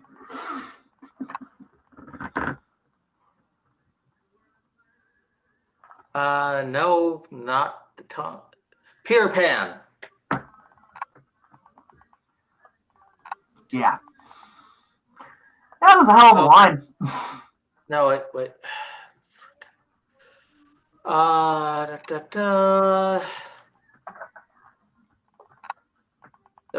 The ones who get turned into donkeys. Pleasure Island, Pinocchio. Pleasure Island, that's even worse. Oh, God. Yep, it was Pinocchio.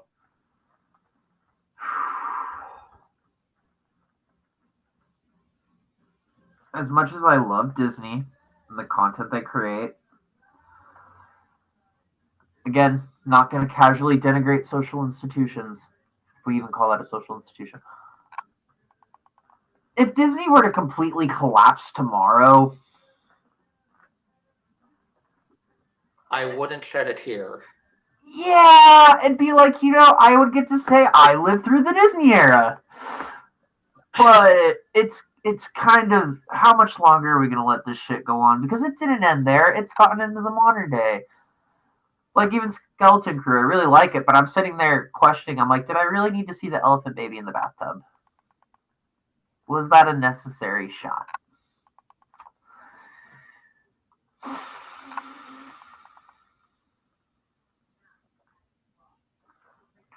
Sorry, did we get too off track there?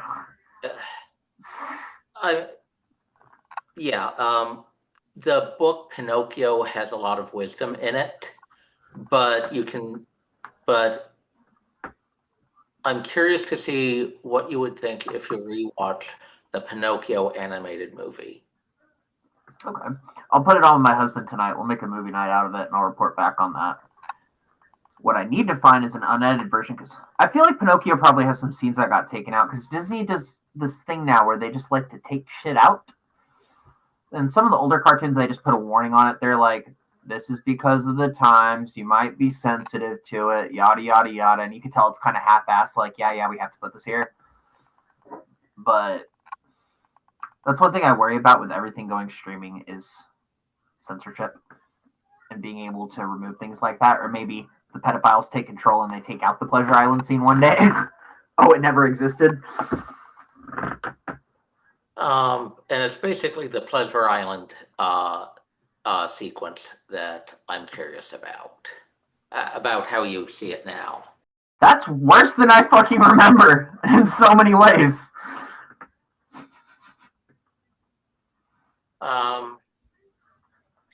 Yeah, when Pinocchio was being written, there was still a lot of nasty stuff happening in Italy at the time.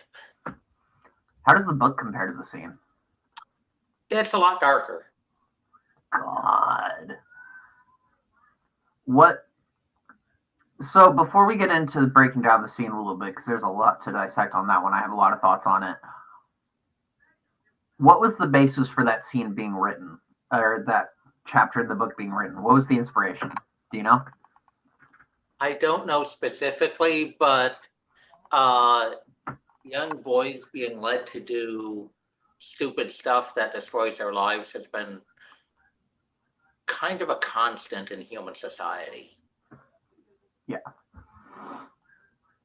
I guess just with the Disney context, it's added in with a more modern problem, knowing what was going on at the time or around. It puts a different context on it. I guess I'm wondering if the book, if there was a specific thing that they were notioning towards or a specific event. I don't know if anything specific. Okay. The Children's Crusade was maybe the most famous incident for a while. A bunch of children got persuaded that, hey, they should go on crusade. Parents and a lot of religious and political leaders said, hey, no, you can't fight. But they were absolutely determined, whether by their will or others. And when they tried to embark to go off on crusade, they basically ended up being sold into slavery. Well, that's fucked up. Human life is fucked up. God, well, let's dissect a little bit of this thing, because what I remember, and I watched on YouTube recently, was, the grooming scene, the luring scene, the we're gonna go to Island of Lost Little Boys. But what I didn't remember first to start off was the diagnosis. Like, oh my God, you dear boy, seems you have anxiety or you're anxious.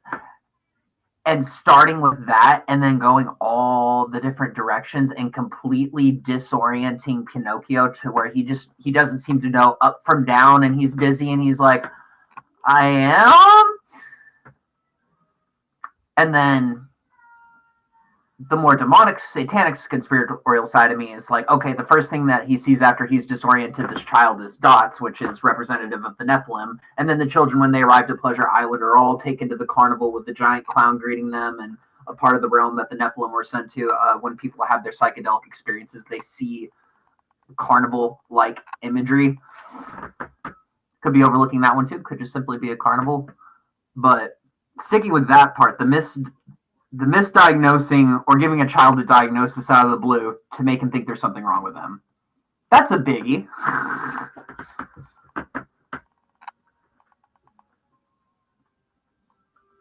So you've got a supposedly learned person confusing a person to get them going in a certain direction.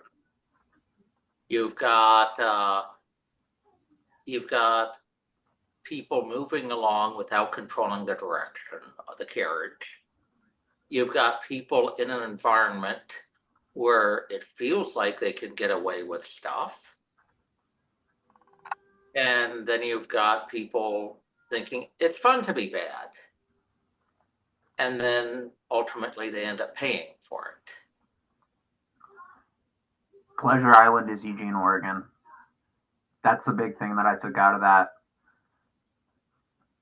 And by the end of it, it's what happens. Oh my God, you're a jackass.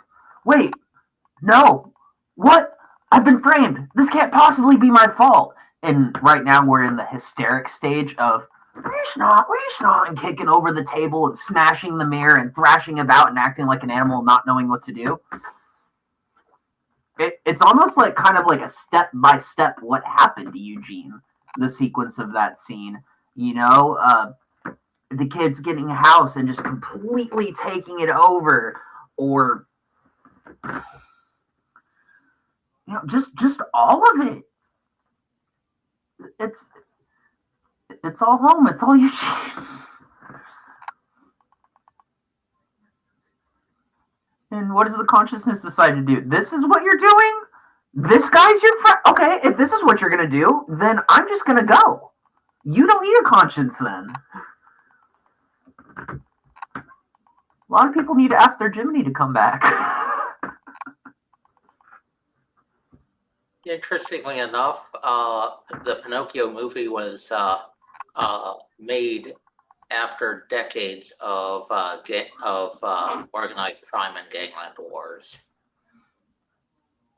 So I imagine maybe some of that was informed by young boys being sucked into gangs and maybe recruited into various mob outfits, but I can't imagine that was the only inspiration.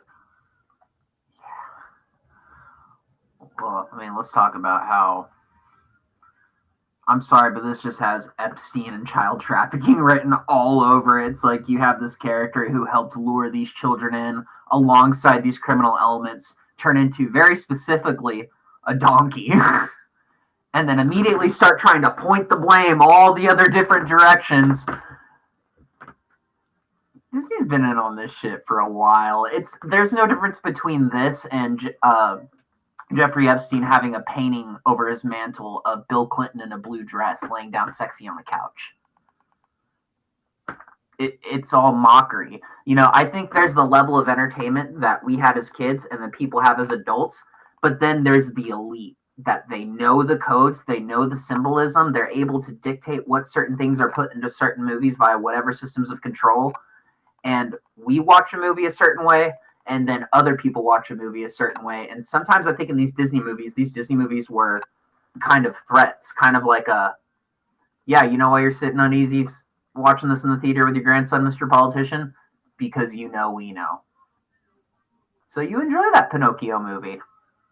Keep doing what you got to do for us. We'll stay in the shadows. At the time it was made, Disney was a growing animation company, but it wasn't the big thing it is today.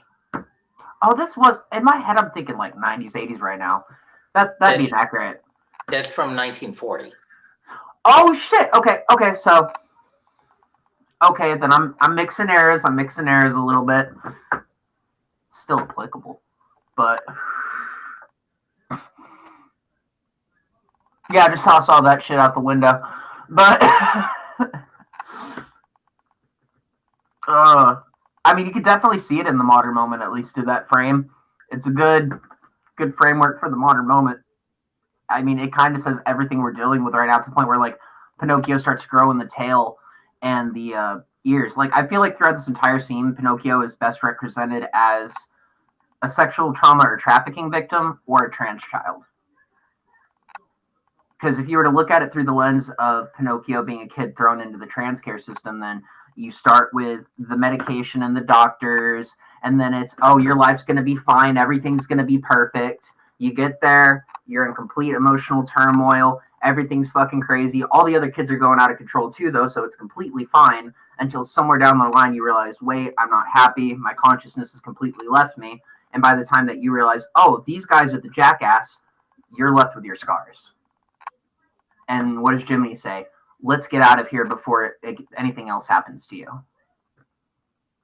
Which is kind of epitome of what's happening with a lot of detransitioners right now. They're like, I need to back off now. Something bad's going to happen if I don't go. I need to run.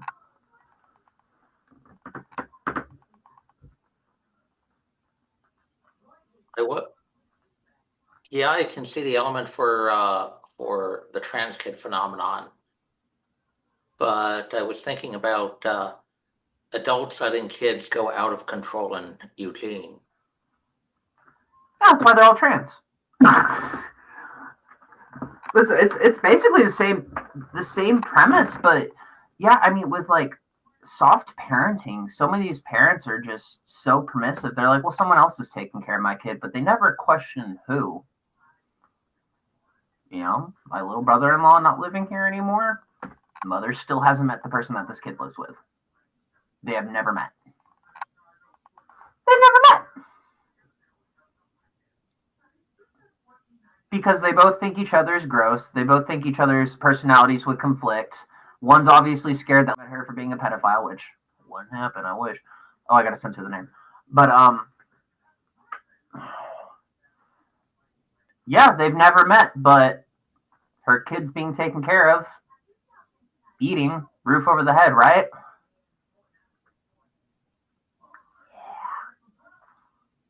Yeah, I'm only talking shit on that because the agreement was the day that we left, the kid was going to come back, but now the kid's not going to come back until the kid gets a job. And I'm just like, that's not how you fucking do that, but again, I've already told this whole story here. I may as well just give some updates because why the fuck not? So yeah, I have personal example of this. Shoot me.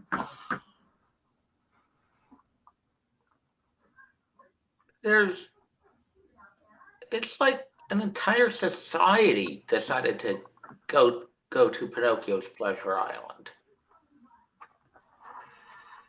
No society can sustain that level of lack of caring for much longer. Oh, I mean, if these drones are Iranian, if shit's really about to pop off, which again, I know the only one person said that, we don't know for sure, but if we're seeing an incursion and we're seeing cables cut, and we're seeing the last caravan push, and we're really drawing the dividing lines, this whole area is too weak to fight back. These children will be enslaved or killed if it came to war.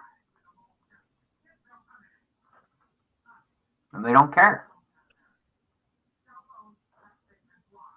And that's what that was the goal. Like these are wartime tactics.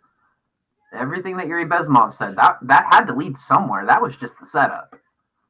So now that they're broken, and, I've told my mother-in-law as much. I've told people here in this state as much. I'm like, we're going because shit's about to pop off. It is not safe here anymore. And if you stay, you are risking something very bad happening. That's not me being a conspiracy theorist. That's me recognizing where this is going. Like, I think that's why a lot of people are leaving the state right now post-Trump, is they're like, oh shit, yeah, they're not going to react well to this at all. Because what it creates is a bunch of emotionally unstable toddlers, no matter if you're a teenager or an adult. You just want to lash out and have somebody take care of you. That's all anyone wanted during COVID. Someone to lash out and for someone to take care of them. That's all I wanted for a while when I was on that bandwagon. Why aren't you wearing your mask, you piece of shit? Fucking get the fuck away from me, bubble bitch. Oh, that's some nasty shit to people. But some people never left that or felt remorse for that or realized that they were the jackass. So what are they going to do? They're going to thrash around. We break everything. Blame everybody else for their problems. And, the scene puts it well where it goes from the donkey, but then it shows the shadow on the wall.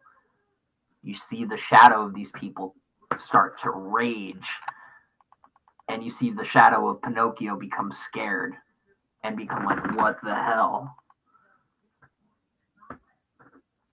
This is where the shadow's going to come out, and it can come out in a healthy way, or it can come out in a way that's going to terrify the living shit out of everybody.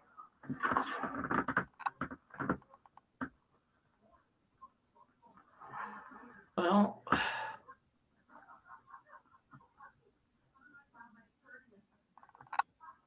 I think there's a lot of deep stuff in Pinocchio. I'd be curious to see your review of the 1940 movie. Yes, I'm going to put it on tonight. And also for you, have you ever watched Jordan Peterson's breakdown of it? I have not. I ran into that for the first time when I was looking for that scene. Yeah, it is. Oh, it's really good. Jordan Peterson talking about Disney movies is so fun. Anyways, the donkeys, the jackasses that can still talk, are crying and complaining and repenting, and the coachman turns into full tyrant again and cracks a whip, if I remember correctly, and says, "You've had your fun and now you're going to pay for it." So the cricket gets word of all this. He gets wind of it. He starts to understand what's happened is that all these bad kids were enticed out onto this island so that they could be enslaved. And he's really taken aback by that, to say the least. But he realizes what's going on, so he runs back to find Pinocchio. And then the scene switches back to the 8-ball bar where Lampwick is drinking beer and complaining about what the conscience said. You know, because he's kind of guilty and ashamed, but he won't admit it, because he doesn't admit anything. He knows everything. He's not going to admit anything about himself that isn't perfect. He's a real totalitarian in training. And he drinks this beer and he's laughing about the conscience and putting him down. And then he says, well, what does he say exactly? What does he think I am, a jackass or something like that? Maybe that's not the words exactly. And then he grows these ears. And Pinocchio sees that and immediately takes a look at the beer and stops drinking it. And then Lampwick transforms one more time and his face turns into the face of a donkey. And he's laughing still. And then his hands, oh yes, he laughs and he starts to bray like a jackass. And he's horrified by that. And then Pinocchio laughs and the braying comes out as well. And so now they're absolutely horrified. And Lampwick actually figures out what's going on. He figures out that he's been tricked and that he's transforming, and he's completely horrified by it. He becomes conscious of what's happening to him. And there's one particularly, I would say, dramatic scene where his hands have transformed into hooves and he's kicking and leaping around the room in panic, and he comes up to a mirror and sees himself as a jackass, and then he turns around and breaks the mirror. And so, you know, he's self-conscious for a moment, then he destroys his capacity for self-consciousness, then he transforms entirely into a jackass.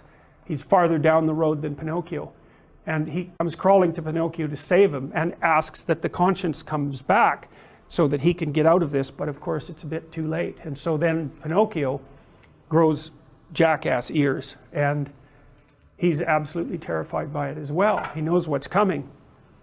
And the cricket comes back and guides him off Pleasure Island. And so then they end up on a cliff, because this is an island after all, and they have to jump into the unknown, right? Out of this impulsive, adolescent, hedonic playground into the unknown. And that's how they escape. So that's the first time that Pinocchio has to leave. This is the first scene where he has to jump into the water to make a clean break from something pathological. So tyranny, you see this echoed, you see echoes of this in the story of Moses leading his people from Egypt, because Moses is a master of water, right? He hits a rock with a stick and water comes out of it, and he's floating on water when he's an infant, and he parts the Red Sea. And so he's a master of water and transformation, and the Pharaoh's kingdom is represented as desert stone, roughly speaking. And so the idea there is that, well, the kingdom is solid ground, but it can be a tyranny, and the water is chaos, but it can be the thing that you have to leap into to free yourself from the tyranny. It's not like in the Moses story that comes easy, right? Because the Hebrews leave Israel, or leave Egypt, which is a terrible tyranny. And you think, well, that's good, they've escaped from the tyranny. But that isn't what happens. They escape from the tyranny, they actually end up somewhere arguably worse, because they're wandering around in the desert for 40 years. And it's a brilliant element of that story, because it states clearly that when you go from a bad place to a better place, you go to a worse place first. And it's a great thing to know, because it also tells you why you might be unwilling to take the next step. You know, you're aiming up, but in order to aim up, you have to let go of something you already have. And then that'll put you into a state of chaos. And unless you're willing to undergo that intermediary state of chaos, and you might not recover from it, you're not going to get to the next level. Yeah, there's a lot of wisdom to be taken from these things, which, again, if we could just get pop culture back on track, which I think it's finally starting to, these are messages that transcend time. Here I am freaking out about a movie in the 1940s, thinking it's like made in the 80s or 90s, being like, oh my God, it's Epstein and the Democratic Party. And it's like, no, it's just equally applicable to the times. Because human nature doesn't really change that much. Fortunately not. But I feel like that means the good doesn't change either. Because the evil stays the same, but there's still always heroes. There's still always Jiminy's, you know? There's still... It's not all just darkness, you know? Well, Cyprian, I think we're getting to be that point. I gotta take off for the night. Any closing thoughts? When I talked about pop culture being a repertoire of wisdom, it's not just high culture. It's stuff like Pinocchio. And the lessons that got stored in a lot of stories were in response to a lot of nastiness that happened in the past. Now, people can be over-optimistic, they can be delusional, but we learn those lessons again and again, and we tell those stories again and again, in part to remind us of what could be, what is coming, and what has been. Because it's going to happen again. Absolutely. I think that's well said. Well, Cyprian, I love you, man. I appreciate having another great conversation with you. This will probably be the last filming, at least for this show, for the next 2 to 3 weeks. While I finish my move, I have one more upload from our conversations in the past that I have to get up. But still love to meet with you in between. But as far as taping, sorry, folks. Just got to get this stuff done. But you stay safe out there. And yeah, you guys have a good night.